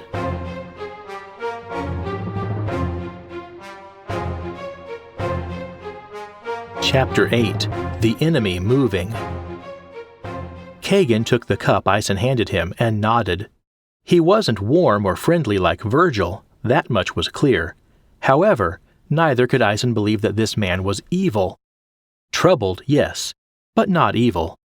Ison had feared they might travel far, but they did not. They were less than a half-day's ride from the keep, near a small cove where a ship was anchored just offshore. Kagan had told the men with whom they had departed to return to their homes in the south. A cave in the rocky cliffside was now Ison's shelter, and priests he had not seen before were speaking together in hushed tones. Ison thought it odd that Kagan seemed to be excluded from their conversation.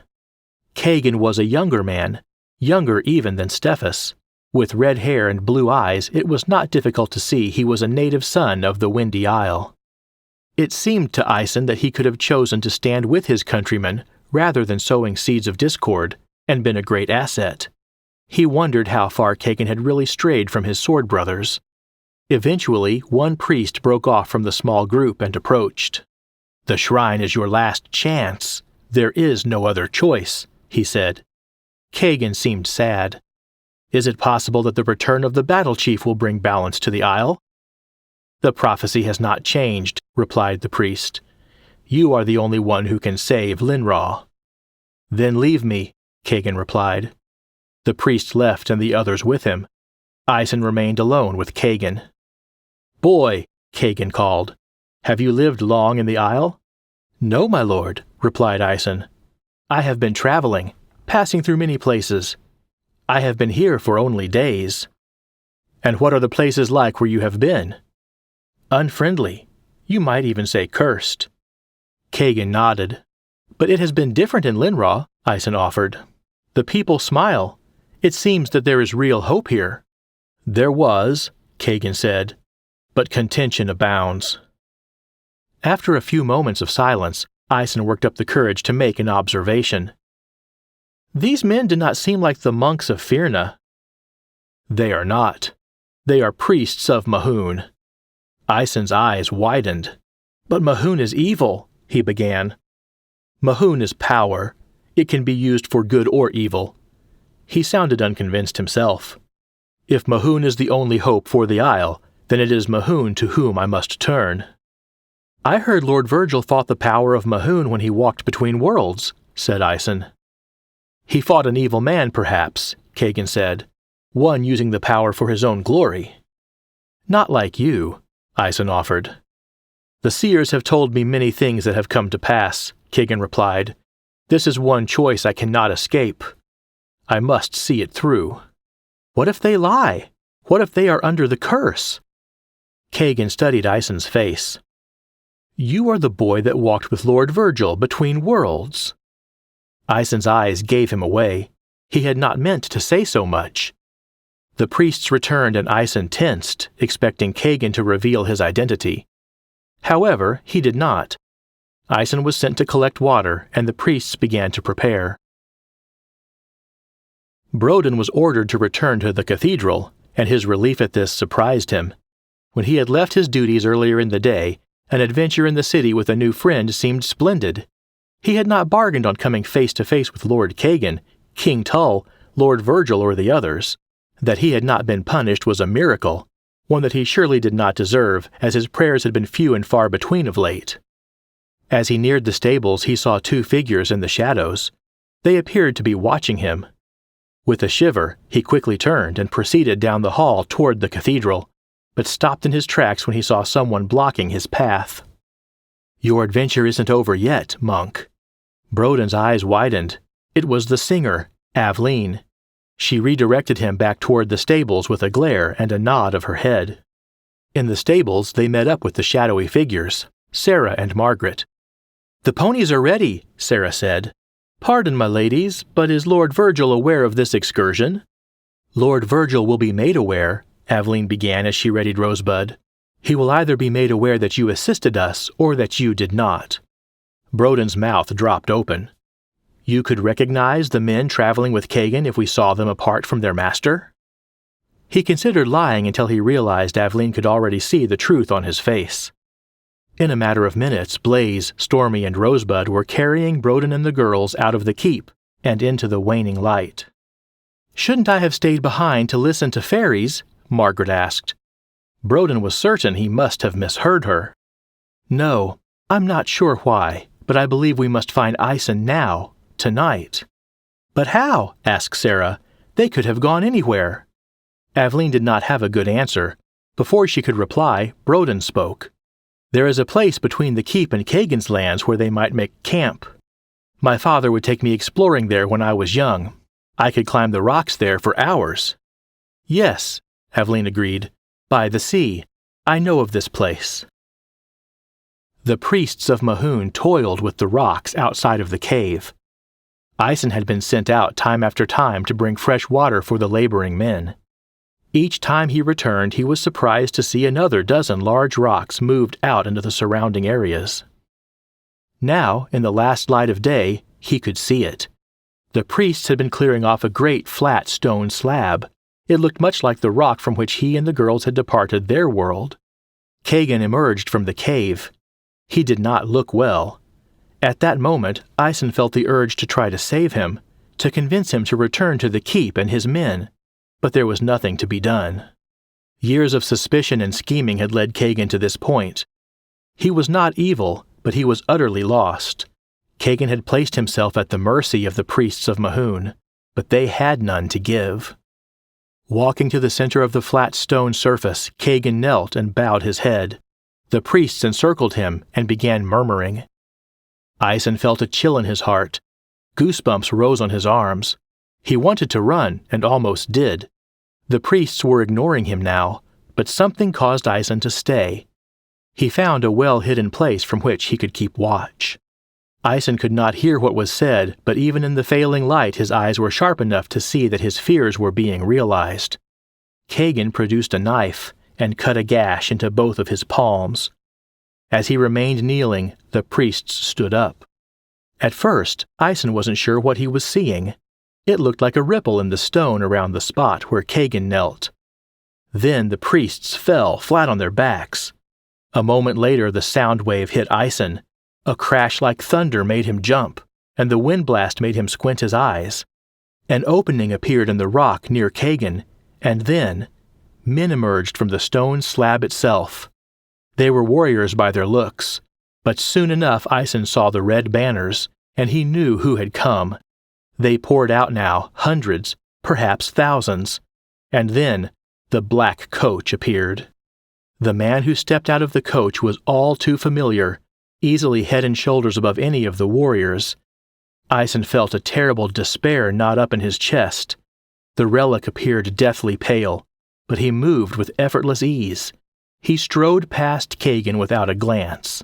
The moon had risen above the trees now, and by its light, Ison could see another threat. Dozens of ships had appeared on the eastern horizon. He tried to find some shred of faith in his heart to steady him. The warriors formed ranks and began marching. The flow of enemies from the portal had not slowed.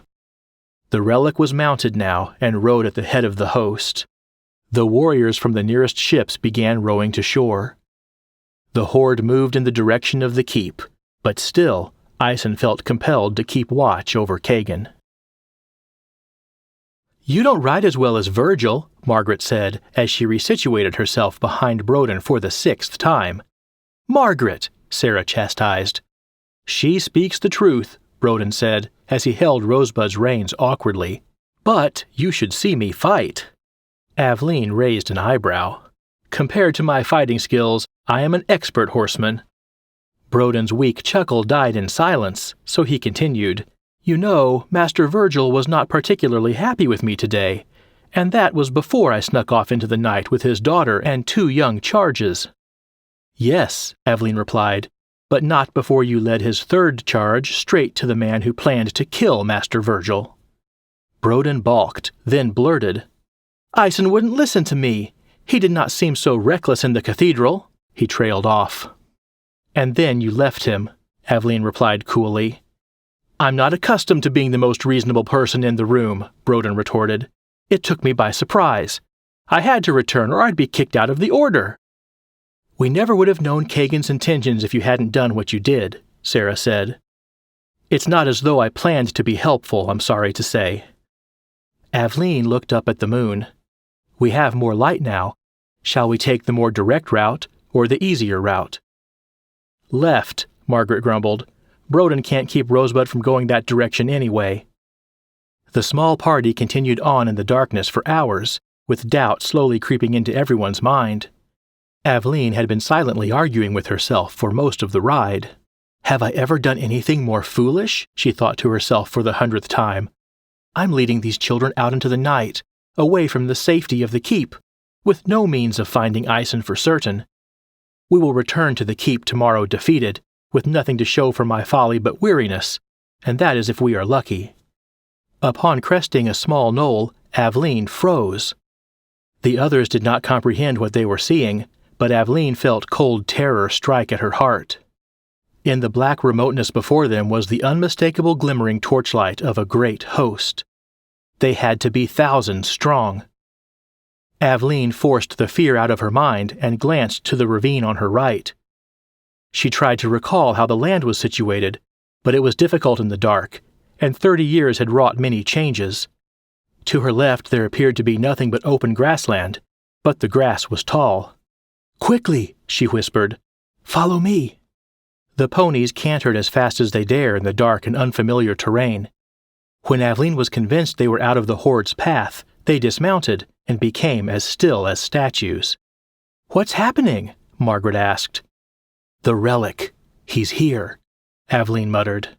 "We must return to the keep and warn Lord Virgil," Broden implored, his face even whiter than usual. "We must remain undetected," Aveline answered with more calmness than she felt.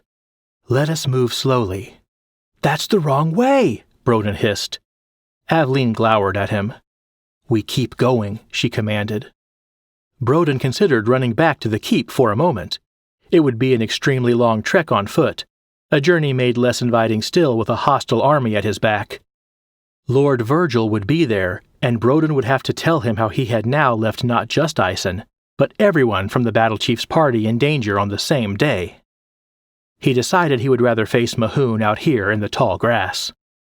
The air grew saltier as they walked, and Aveline began to recognize they were close to the small cove both she and Broden remembered. They had not yet moved entirely beyond the side of the enemy torches when they heard a sound. Aveline raised her hand to signal a stop. She peered into the darkness and listened. Nothing. Then a voice came from the tall grass. "Aveline?" "Ison!" His sisters could not contain themselves. They leapt from their ponies and ran to embrace their brother. "How did you find me?" he laughed, feeling as if he had never been so happy to see them.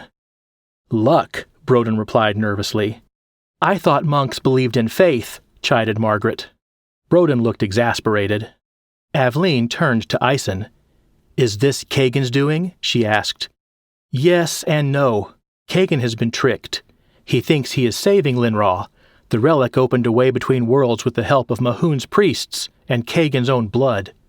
Most of the army came through the gateway, but others came from ships." "Forces from both this world and another," Aveline considered. "Is it his army from Clewell?" Sarah asked. "Could be. They do look similar," said Ison. "Why would they come to Linraw? Wouldn't such a force have been able to retake Clewell easily?" "Perhaps Clewell is not the land the relic desires most," said Aveline.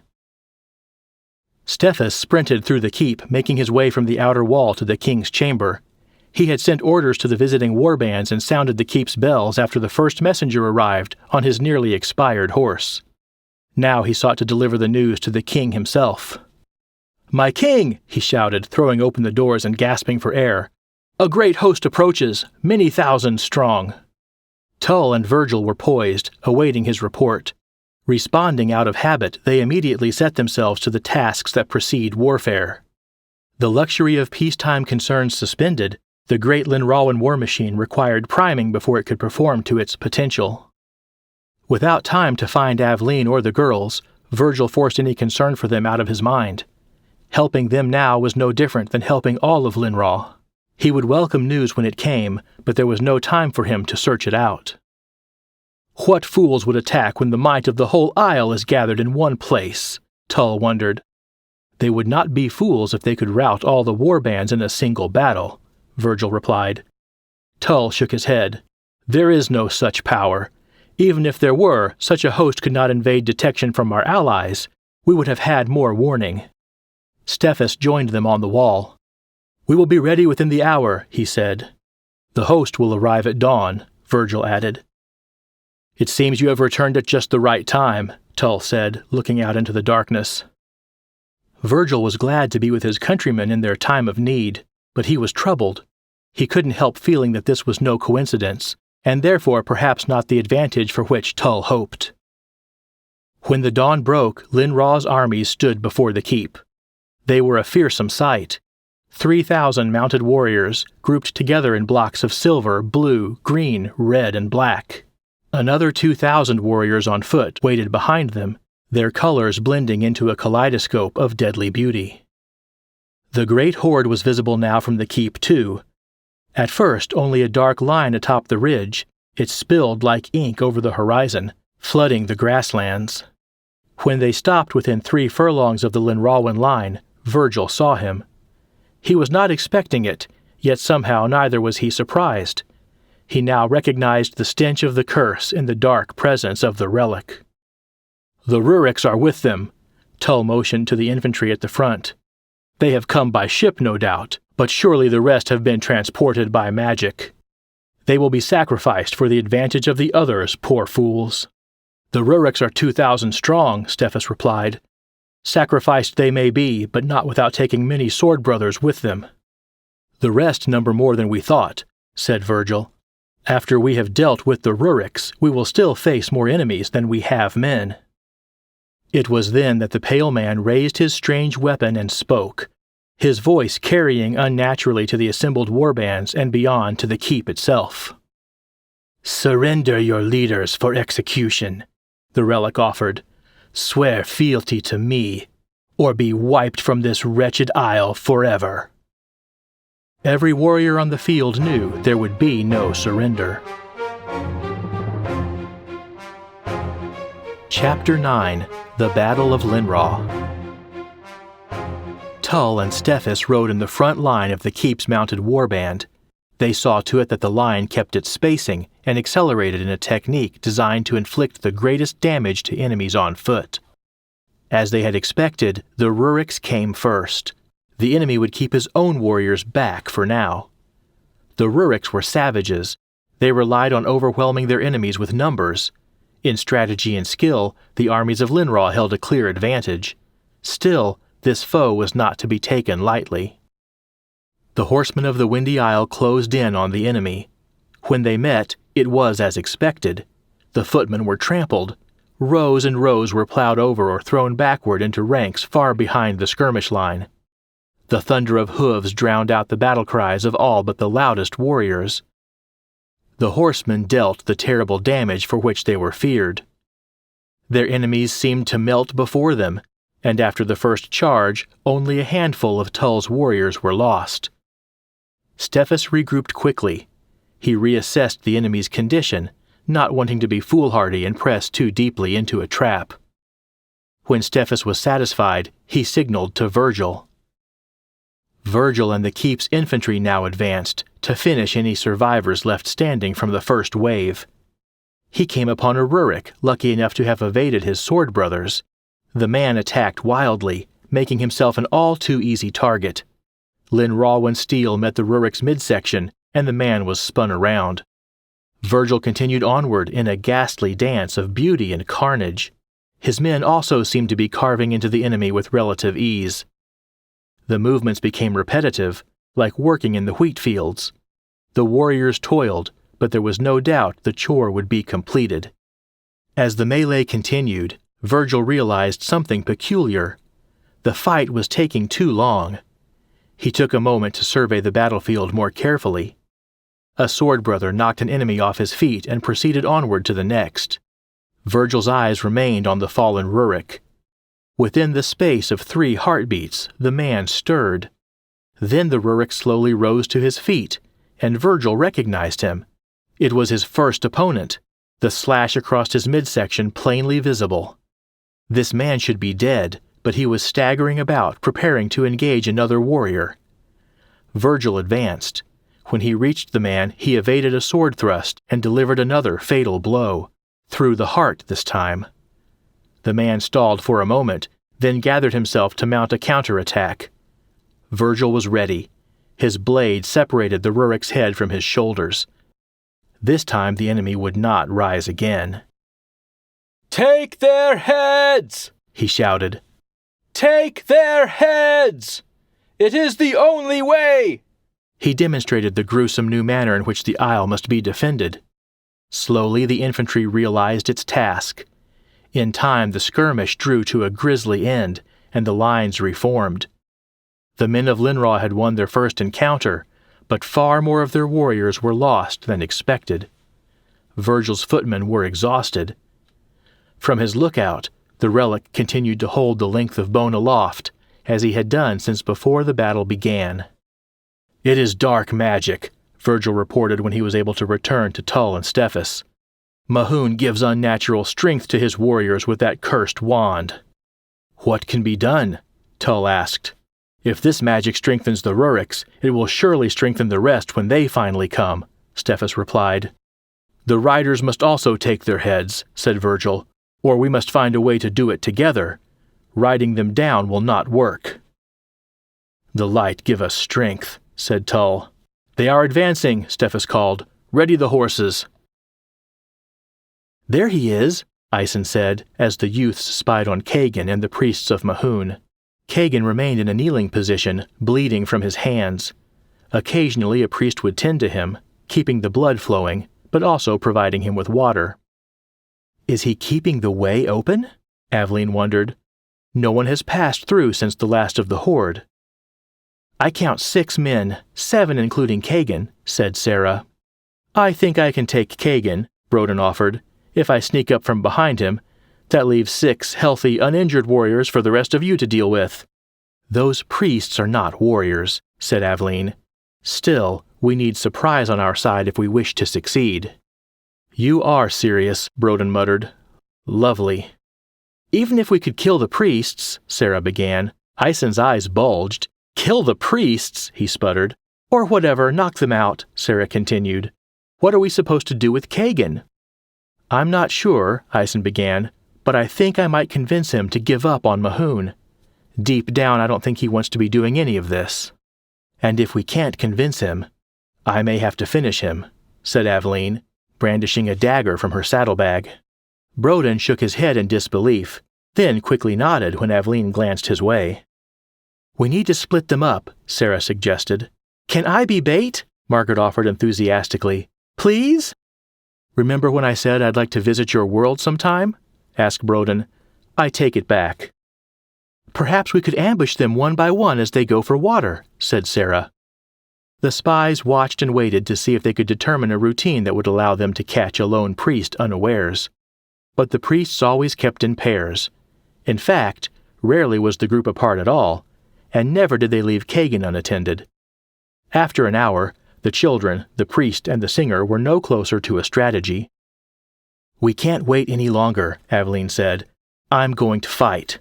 Now." "We'll all go together," Sarah agreed. "Let me go first," said Margaret. "I can't fight them, but I can run.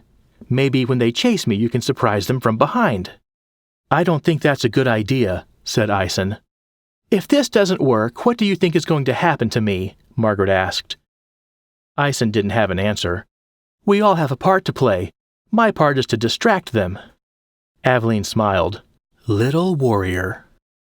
Aisen did not like it, but he knew Margaret's plan gave them the best chance. "We must get as close as we can, but remain hidden," said Aveline. "We must be only seconds from Margaret when they see her."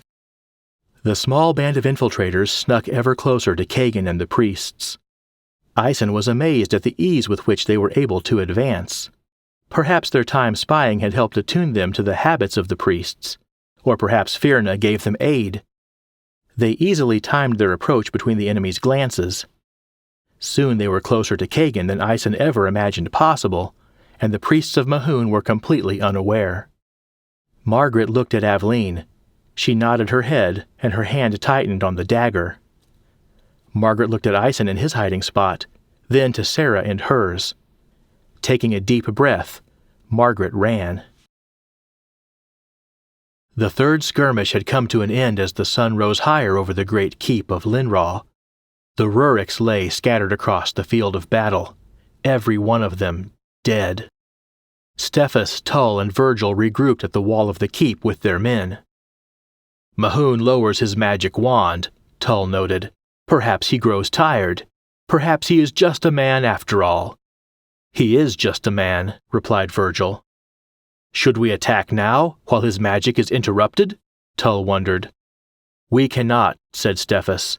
We have lost twice the number we imagined after defeating the Ruriks.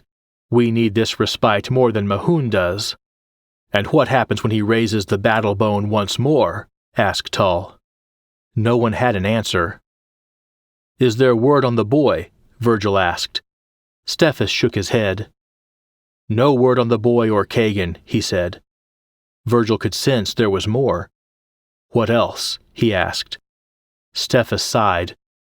The singer and her charges seem to be missing as well, he said, and the young monk. I have no doubt Aveline is with them all.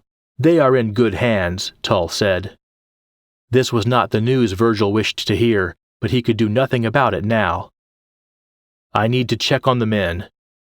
He knew Aveline was more than capable, and he knew there must be a reason the children had all been brought together, here at this time, but he could not guess what the reason could be. Virgil had been in many battles where the outlook was poor, but this was different. He hoped he could raise the men's spirits, but he feared that in trying his own doubts might be revealed. He came upon a group of warriors with whom he had shared stories. Walden, he called, you have fought well today. Lord Virgil, Walden responded with zeal. To fight alongside you is a greater honor than ever I hoped. You make Waldemar proud, he replied. Walden beamed as Virgil slapped his back. Farther down the ranks, he came upon the body of a fallen sword brother. He knelt down and tenderly turned the head so he could see his brother's face. Gabber, Virgil said quietly. Gabber's friends stood around in solemn silence. Virgil stood to face them. His name means the light's bravest man. I pray that Firna would give me a death so noble as Gabber's. Hail the noble dead! Hail the noble dead! The men shouted. He moved on, tears welling as he came upon rows and rows of fallen brothers. Silver, blue, green, red, black. Losses from every warband. Some of these men had arrived only yesterday to celebrate. They traveled across the Isle with no idea that this journey would be their last. Before the battle for the Windy Isle was over, many more would join them. Virgil leaned against the wall of the keep, dropped his head wearily and prayed. Firna, light of the worlds, let us live or die for thee. If we cannot defend the Isle, I ask that you help the children find their way home. Keep us all in your hand, and kindle your wrath against this enemy. The priests of Mahoon looked up from their tasks to see a little girl sprinting across the stones. For a moment they were perplexed. They looked back at each other, as if the answer to this riddle might be found in their fellow priests' faces. When it became evident it was not, they jumped up and ran after her. Margaret had a significant head start, but her legs were quite short. 4 priests were either chasing her or had moved in her direction so as to be able to watch the action. The other 2 had left for water, and Broden was tasked to stand and keep watch for them. Ison, Aveline, and Sarah emerged from the rocks undetected. Immediately, Aveline sprinted after Margaret. Ison and Sarah had procured large rocks that they carried while silently approaching their enemies, and before Aveline crossed the field of vision of the spectating priests, both were unconscious. Aveline quickly caught up to the slower of the 2 priests on Margaret's heels. She held her dagger at the ready, but she shared her father's preference for avoiding killing when possible. She was able to trip her first target in a most devastating manner, sending him face first into a sizable boulder at full speed. As the other priest closed in on Margaret, unaware of the huntress behind him, Aveline threw her dagger. The dagger found its mark in his back, and the priest let out a terrible cry of pain as he crumpled onto the ground. Margaret glanced back at the sound and realized the immediate threat had been dealt with. She slowed to a stop, panting. "Help me tie them up," Aveline said as she dragged the bleeding priest over to a tree. "You've killed me!" he gasped. "No," replied Aveline. "I've punctured your lung, but I will kill you if I have to. Keep quiet." Sarah and Ison found ropes among the Rurik supplies and went to work lashing the priest's hands, feet, and bodies to the trees. Margaret had caught her breath now and approached the others. "That's 4, she said. "Where are the other 2? "Broden is watching for them," said Aveline, turning to look for the 5th member of their party. Suddenly Aveline was unable to move. "Ison!" she shouted. But it was too late. Ison, Sarah, and Margaret were also frozen in place. "Fools!" a voice came from behind them. "You think Mahoon can be defeated by children?" The 2 remaining priests each held up a hand, one murmuring an incantation that rendered the children immobile. "You will die, along with everyone else on this cursed isle." One of the priests picked up a sword and walked toward them. Ison struggled, but no amount of effort could free even a finger to move. He closed his eyes. The sound of lazy footsteps scuffing pebbles broke the silence. "I haven't seen the other 2, Broden called. "Maybe they ran off." He stopped in his tracks at the sight of the sword, his eyes widening only slightly faster than his mouth as he prepared to scream. But the sound that came next was not from Broden. "Back! Back!" shouted the priests, their eyes now filled with terror. The sword clattered to the ground. The priests tripped over stones as they retreated, their faces twisting in increasing horror. Broden, now more confused than anything, stared blankly at them. Aveline and the children also turned their eyes, the only part of themselves they could move, toward Broden. They saw the same monk they had ridden south with, the monk who could barely keep Rosebud walking in a straight line. "No! Leave us alone!" the priests cried as they regained their footing and began to run. Aveline found she could move again, as could Ison and the girls. The children tested their ability to control their bodies once more, Ison picking up the sword. "Do we go after them?" Sarah asked, ready to complete the mission. "No," Aveline replied. "Let them go. They won't be back." "What just happened?" "We were rescued," Aveline smiled, "by a monk." Broden still stood there, mouth agape, trying to make sense of what he had just witnessed. Ison returned to where Kagan knelt, near the way between worlds. "Mahoon's priests are defeated," he said, "but his army is marching on the keep." Kagan had grown weaker, but not so weak he could not look up at the children. "Singer," he said, noticing Aveline. "Your return was not enough. I had hoped it would be." "Why do you keep the way open?" Aveline demanded. "I do not keep the way open. I channel the power Mahoon must have to cast his spell," Kagan said. "Then stop it," Ison commanded, pointing the sword at Kagan. "No." "Stop, or you leave me no choice," Ison warned. He waited for a moment, but Kagan did nothing. Ison tried to gather his courage, but after a time Aveline put her hand on his shoulder. "I'll do it," she said, taking the sword. "My father is fighting the horde as we speak," said Aveline. "If you think I will not strike you down to save him and the rest of the isle, you are mistaken." Kagan did not respond. Aveline waited no longer. With a flick of her arm, she brought the sword around in a sweeping arc. The blade aligned with Kagan's throat. Margaret turned away, but before the sword could reach its target, it glanced away and out of Aveline's hand. The children looked at each other. Aveline retrieved the rock Sarah had used to knock one of the priests unconscious. She heaved it at Kagan, but the rock bounced away as well. "He is protected," Aveline said with frustration. "It is part of Mahoon's spell." Ison desperately tried to reason with Kagan. "How does destroying Linraw save it? There will not be a man left in your warband. They will all lay down their lives defending the Isle because that is what you trained them to do." "It is madness," Aveline cried. It seemed nothing they said could change Kagan's mind. He was either too foolish to see the truth or too bewitched. "What do we do now?" Margaret asked. Aveline turned to the sea, her mind racing. "I don't know." "Perhaps we do not have to kill them," Stephus considered, after completing another charge with the keep's horsemen. "What do you mean?" Tull asked. "If we could drive deep enough with a wedge formation, perhaps we could reach Mahoon," said Stephus. "Surely if we kill him, or if the grim wand falls, the rest lose their magic." "And if the wedge fails to reach him or he has some other trick to play, we may become encircled by enemies and killed," said Tull. "That is a possibility," Stephus agreed. "But if we cannot reach him, I think we will see it in time to split the wedge and escape to the sides." "It is worth a try," said Tull. He began to check his horse in preparation. "My lord," Stephus said, "you must not ride in this charge. The risk is too great." Tull gave him one look, and Stephus knew his protests were for naught. Word was sent about the new strategy and its intended target. Any rider able to get to Mahoon was to strike him down. Virgil worried for Tull, but he knew his friend. There would be no discussion on the matter. Therefore he insisted on joining in the charge too. If he could not keep Tull protected one way, he would try to do it another.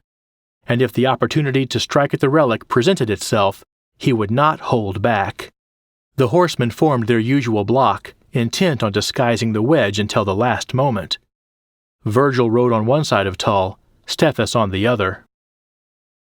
"If either of you misses a chance to remove that foul bone from that filthy creature's hand because you are watching over me—" "Yes, yes," Virgil interrupted the king. "The stock's for us." At Stephus's command, the block began to move. The great rectangle kept its shape as the riders shifted from a trot to a canter. The enemy prepared their spears. Stephus brought the block to a full gallop, and as the first row drew nearer to the enemy, he began to accelerate. The riders toward the edges of the block slowed almost imperceptibly, and just as the forces collided, the block of horsemen shifted into the wedge. Instead of pushing straight ahead, they now pushed forward and inward, like a sword penetrating armor. The wedge split the enemy's first 10 rows in seconds.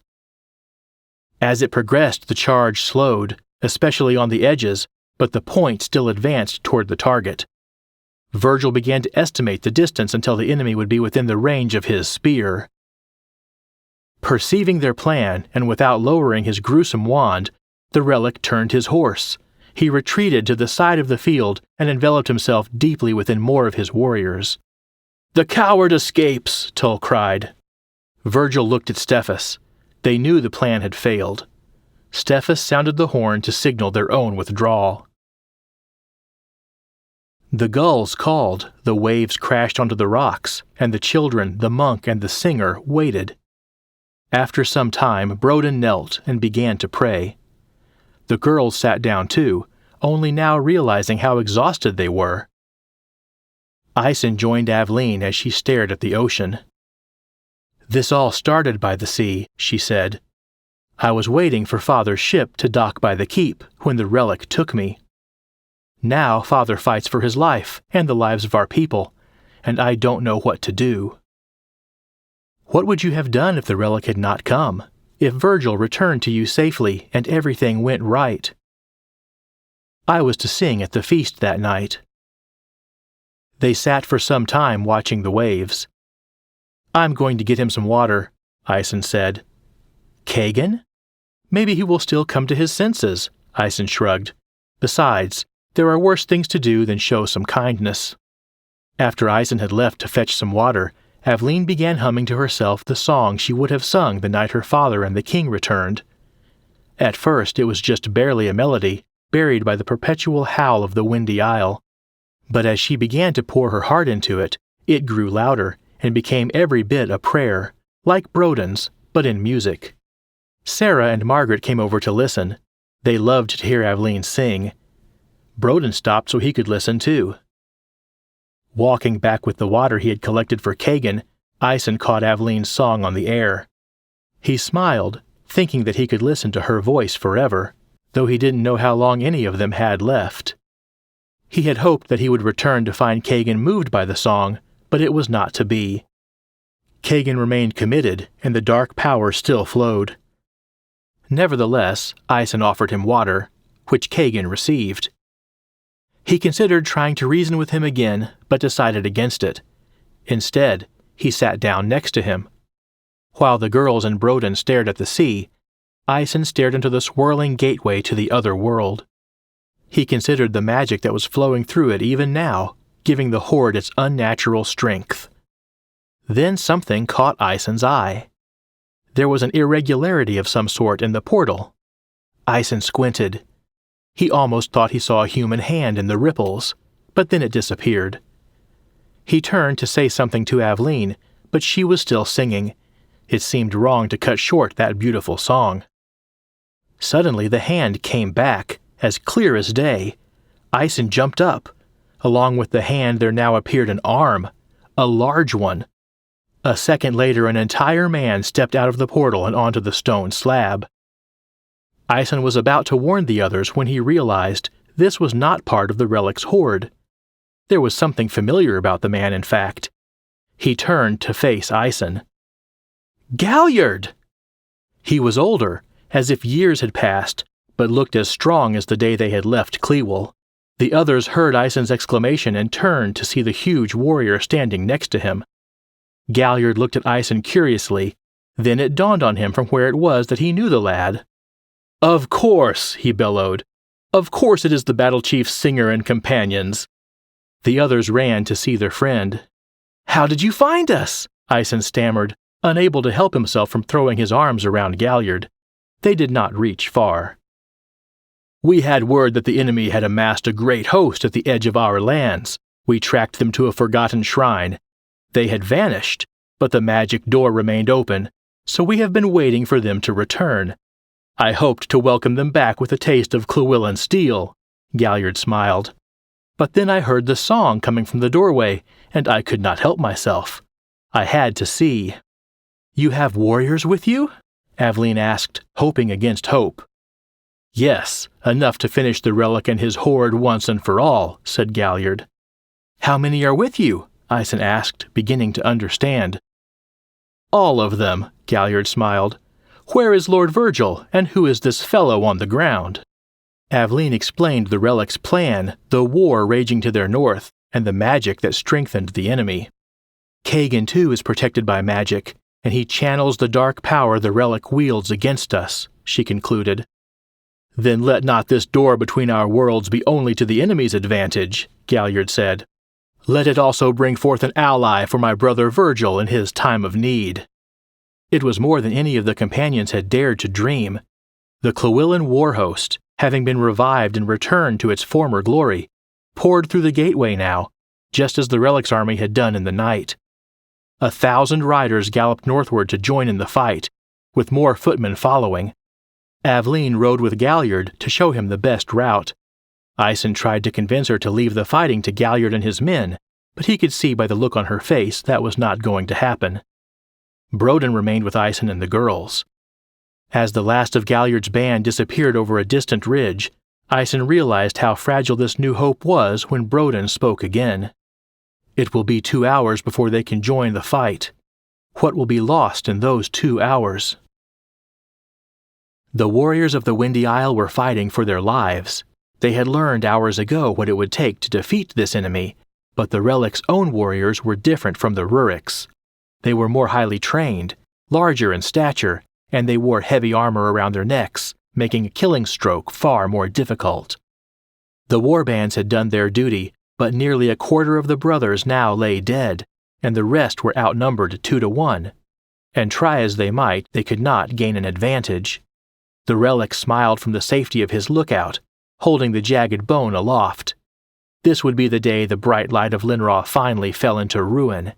He would be sure to leave this island a nightmare land. Even the other realms would hear the tales of a world so utterly poisoned it would remain beyond healing until time itself ran out. The relic was so pleased with himself it took his attendant several attempts to get his attention. Unhappy with having his dark premonition interrupted, he cast a terrible glare at the man. "What?" hissed the relic. "O great master, powerful and lovely," the man recited his lines. "There is another force." "What other force?" the relic asked angrily. "Horsemen attack from behind," the attendant pointed. The relic's face contorted. "Divide our warriors in half," he spat. "We will kill them all." Virgil saw commotion in the enemy's ranks. Then he looked beyond and could not believe his eyes. Another warband attacked from the enemy's weak side. Thousands! He grabbed the horse of a fallen sword brother and galloped back toward the keep. "Stephus! Tull!" he called. He finally found them preparing fresh horses. "We have aid!" He pointed beyond the immediate battlefield to the newly opened front 6 furlongs away. "Impossible!" Tull muttered. "Thank the light!" Stephus exclaimed. "But who? A good friend for certain, but who?" "I believe I know," Virgil smiled. "A good friend, yes, and quite large. A mountain, in fact." "Do you think it will be enough?" Tull asked. "They still have the magic upon them." "Perhaps, perhaps not. But now the challenge will be far greater than Mahoon ever expected." "We are here to tend to the man who brings ruin to my land?" Broden asked as Ison gave Kagan more water. "Weapons are of no use, but perhaps we could try poisoning his drink." "I don't think that would work," Ison replied. Sarah and Margaret were tending to some fish that Broden had caught and laid on stones over a fire. They brought the boys a bite to eat. Ison looked at Kagan. "Do you want some fish?" he asked. Broden rolled his eyes. "No." "But, thank you," Kagan replied. "How long has it been since you said those words to someone?" Ison asked. Kagan was very weak now. Ison thought he almost perceived a smile at the corners of Kagan's mouth, but he couldn't be sure. "I cannot stop the magic," Kagan confessed, "even if I wished to." "Do you?" Kagan replied. "I would do it. I have been a fool. The light forgive me." "Are you going to die?" "No," Kagan said. "The power of Mahoon will keep me alive, though I do not deserve it. He will set me up to rule in his stead while he is away. There is no turning back for me." "The other warriors have come now. Maybe together they can defeat Mahoon." Kagan shook his head. "He is too powerful. It may take longer, but eventually they will all fall." Ison felt anger rise up inside him, but he tried to remain calm. "Margaret," he called, "bring him some fish, please." Margaret scowled but brought some picked-over bones. As she approached, Kagan shrank away from her, making a moaning sound. "What is it?" Ison asked. "The child carries something," he said. "It is powerful. I felt the magic retreat from me." Ison spun to Margaret. "What do you have?" "Nothing." Margaret gestured with empty hands. "Step toward him again," Ison commanded. Margaret stepped as close as she could and felt a pull around her neck. She reached up and felt Virgil's necklace. "The slip-rack!" she exclaimed. "It's pulling away." She removed the necklace to reveal the blue traveling stone. Ison took the stone and tried to bring it nearer to Kagan. Like a magnet it jumped back, refusing to comply. "Can this stop Mahoon's power?"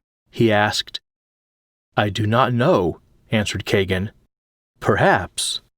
"The barrier sees the slip-rack as a weapon," said Sarah. "It won't let it pass." Ison thought for a moment. "Kagan, if Mahoon's power stops flowing, you will die?" "Yes." "And you would choose that freely if it meant righting the wrongs you have done?" "It would not be enough, but yes." "I believe you," Ison said. "I knew your honor was not gone when you protected me in the cave." Ison put one hand on Kagan's shoulder while holding the slip-rack as far away as possible in the other. "Will you try to reach out and take it?" he asked. Kagan looked at Ison. He nodded. Ison moved the necklace slowly toward Kagan until he felt the lightest nudge of resistance. He held it there in his open hand. Kagan took a breath. Slowly, he reached his hand toward the slip-rack. Ah! Kagan groaned as the flow was disrupted again. His hand was almost touching it now. He looked once more at Aisen. "Thank you." Virgil could see this was a battle that could not be won. He had felt it for some time now, but had refused to accept it. However, now it was undeniable. They were losing too many warriors, good men. The pale man-demon simply sat there with his grim wand watching their lives ebb away. It was only a matter of time. When the truth finally forced its way into his conscious thought, it proved too much to bear. The greatest warrior ever born in the Windy Isle let out a resounding scream. Everywhere on the field men turned to see what made such a sound. In his rage, Virgil gave up on taking the enemy's heads. Now he simply met out punishment. Kicking backward the knee of an opponent, Virgil sent him falling forward.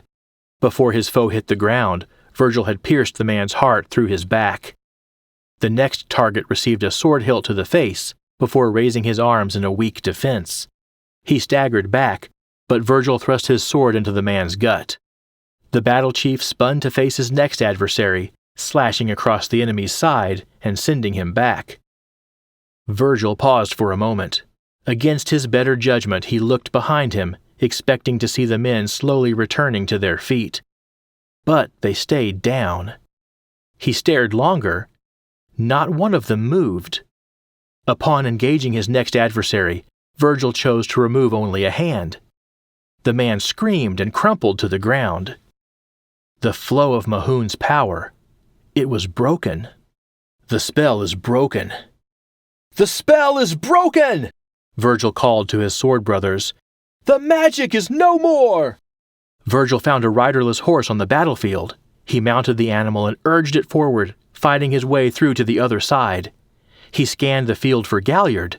The massive warrior had an enemy pinned under his foot and was hacking away at the armor on the man's neck. Virgil approached and ended Galliard's foe with a strike to the heart. Galliard looked up. Virgil! He shouted with joy. Then he looked at the enemy who lay dead at his feet, and back to Virgil. "They die like us now?" Galliard asked. Virgil smiled and slapped him on his great shoulder. Forget the neck! Galliard bellowed, and with one great swing of his warhammer he sent two enemies flying into a third.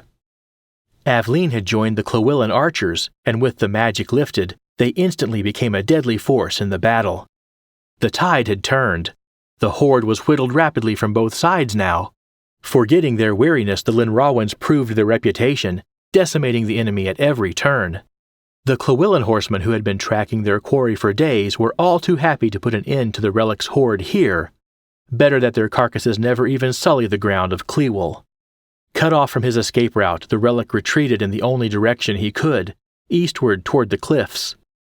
In less than an hour, the Pale Man was all that remained of the horde. His forces defeated, the relic howled in anger. Virgil and Galliard and several hundred warriors stood before him.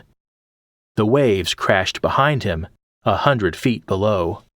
"You think this is the end," he spit. "This world will rot. In the end you will wish I had finished you here." He raised the jagged length of bone over his head. "I think that is just a regular bone now," Galliard said. "Come, let me see." Virgil and Galliard both advanced. With a final sneer, the relic threw himself off of the cliff and disappeared into the waves far below.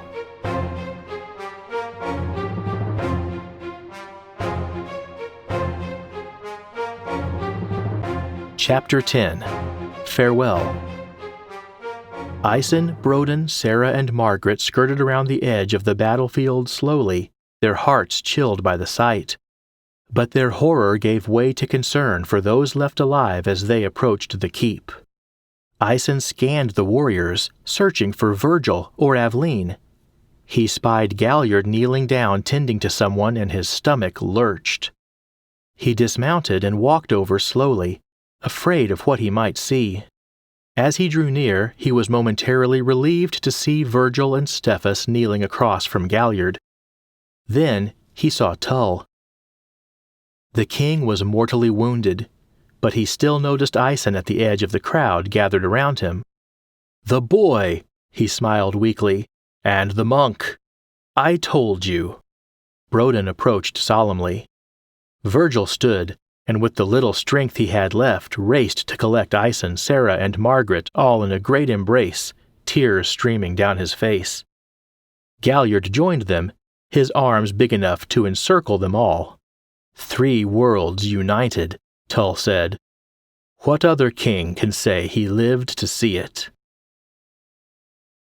Aveline sang a lament at the king's funeral, which was a funeral for more than 1,000 Linrawan and Llewellyn warriors as well. The pyres burned, and black smoke darkened the sky outside of the keep.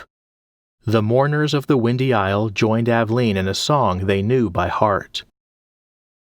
Receive now, O light, these servants of life, who protected the weak to the end.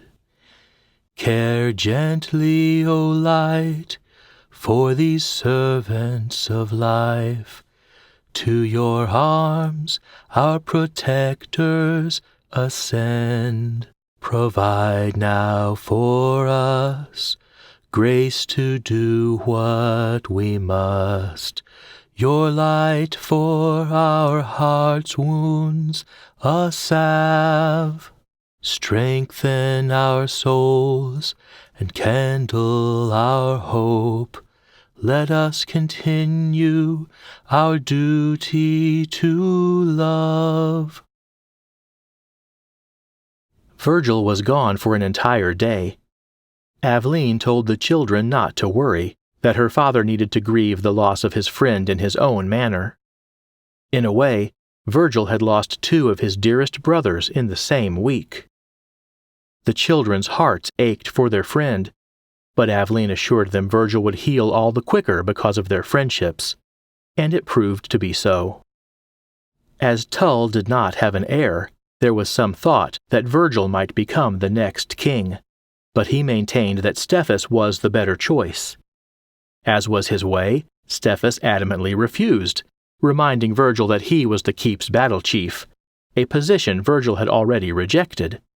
So Virgil agreed to reclaim his former position, under the condition that Stephus would become king. The Llewellyn and Linrawan warriors exchanged tokens from each other's worlds as symbols of their alliance. They were simple gifts: a dagger, a glove, a patch of cloth from a banner. The men knew they would likely never see each other again, but it was important to remember the day they fought and won together. After the last of his men had stepped back into their own world, Galliard stood alone with Virgil.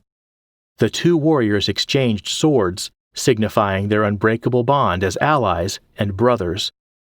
Then Galliard disappeared through the gateway, and it closed. He would never set foot in the Windy Isle again. Kagan was laid to rest in his family's crypts. Some suspected his treachery, but Virgil never let the truth be known.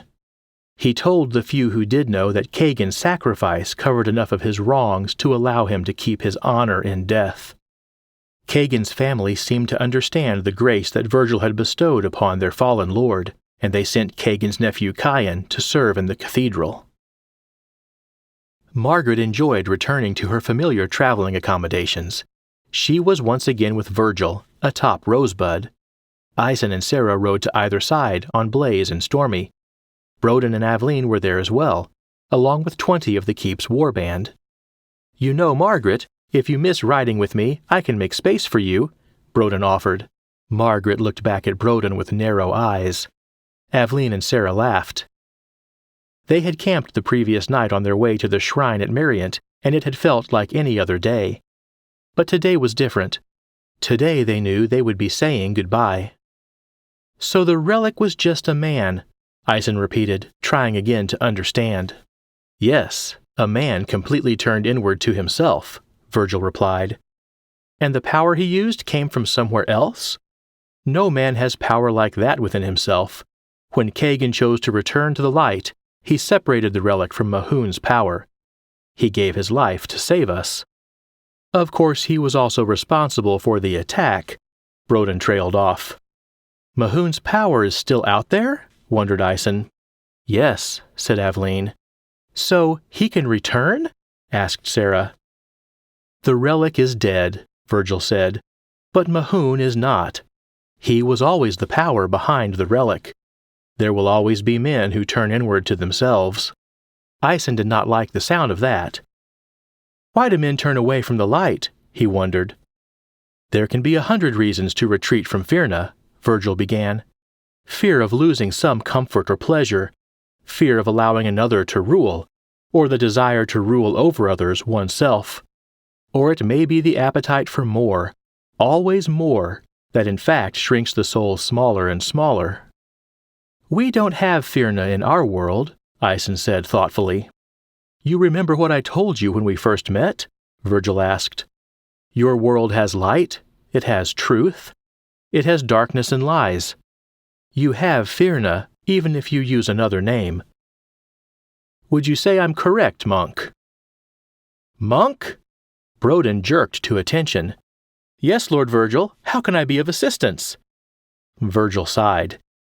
They actually promoted him, he complained to Aveline. That may be a good thing, Aveline smiled. He may be one of the few flexible enough to agree with your theology. Flexible, Virgil muttered. They crested a hilltop, and Mariant appeared in the distance. Oh, it's amazing, Sarah exclaimed. It has the largest cathedral in all our world, said Broden. Some of the tombs date back over 1,000 years. But we won't be going into the city. The shrine is over on that hill. The children looked to see a familiar sight, the hill that, in another world, belonged to their grandparents. The party veered off the main road and toward the shrine. You have seen this same valley in 3 different worlds, travelers, said Broden. I suspect no one else can say that. Broden, thank you, said Ison. You were a friend to me when my soul was shrinking smaller and smaller. We never would have defeated the priests without you. Broden smiled broadly. Well, he said, maybe one day I'll understand how that happened. Then he grew serious. I'm sorry to see you go, he began. I would like to think all of us could have been good friends. You are a good friend, Sarah replied. Just not a very good horseman, Margaret added. The company of friends now began to ascend the hill. Sarah turned to Aveline. Thank you for being our big sister while we were here, she said. We needed that. From now on you will always be my sisters, but I should be thanking you. Without you, I'd still be a prisoner. Thank you all for bringing my father to me, said Aveline, bowing her head. And you, Aveline continued, her gaze shifting to Ison. You came here a boy. You did the bravest thing I have ever seen, going after Kagan by yourself. Then you did the kindest thing I have ever seen, caring for your enemy. You return home a man. Ison's face turned bright red, and he managed to stammer out a thank you. Sarah and Margaret giggled, and Aveline smiled and trotted her horse up next to her father to give Ison time to compose himself. They finally arrived at the shrine with the names of King Eric's fallen warriors inscribed upon the stone. Many more names were now due to be added. The company came to a halt and dismounted. Margaret was the first to approach Virgil. She reached behind her head and removed the necklace with the slip-rack. I kept it safe for you, she said. Yes, you did, said Virgil, and so much more. But this time it must stay with you. Margaret's eyes widened and she smiled, putting the necklace back on. Ison and Sarah came, and Virgil looked the 3 over. I know you are much more than tree fairies now, he said. They all collapsed into him in a mess of sniffles and teary eyes. The light knows I love you all as if you were my own, but the time has come to say goodbye. The children gave Stormy, Blaze, and Rosebud 1 more apple each, then walked onto the rock face. In this world it was a beautiful stone altar, but no more beautiful than the place they loved to play at home. The children took a deep breath, surveying the faces of their friends, and then joined hands. Aveline began to sing the familiar words, and Margaret and Sarah with her. The rock the same then and now, here now and not yet. The joy of hearts through all times, here in the stone are met. The light the same then and now, here now and not yet. The hope of souls through all times, here in the stone are met. The children heard what they thought was a strong gust of wind in the trees above, but upon looking up, they saw only gentle swaying leaves, and the sun not yet at its peak. When they looked back down, the world had changed. There were their bikes. They looked at each other for a moment, then the children slipped and slid down the hill in a scramble. The hills seemed much smaller for some reason, and soon they were spilling into the kitchen, where they found their grandma waiting by the table. "Ison," she chided, "I asked you to be back by noon. It was your responsibility to tell the girls. It's almost 12:30. The girls ran to Grandma and nearly bowled her over. "Oh," she exclaimed, "well, thank you. That's very nice. Ison, I'd like for you to do the dishes after we eat." "Yes, ma'am," Ison replied, still taking it all in. Then Grandma stopped and gaped at the children. "What on earth are you wearing?" she asked. The end.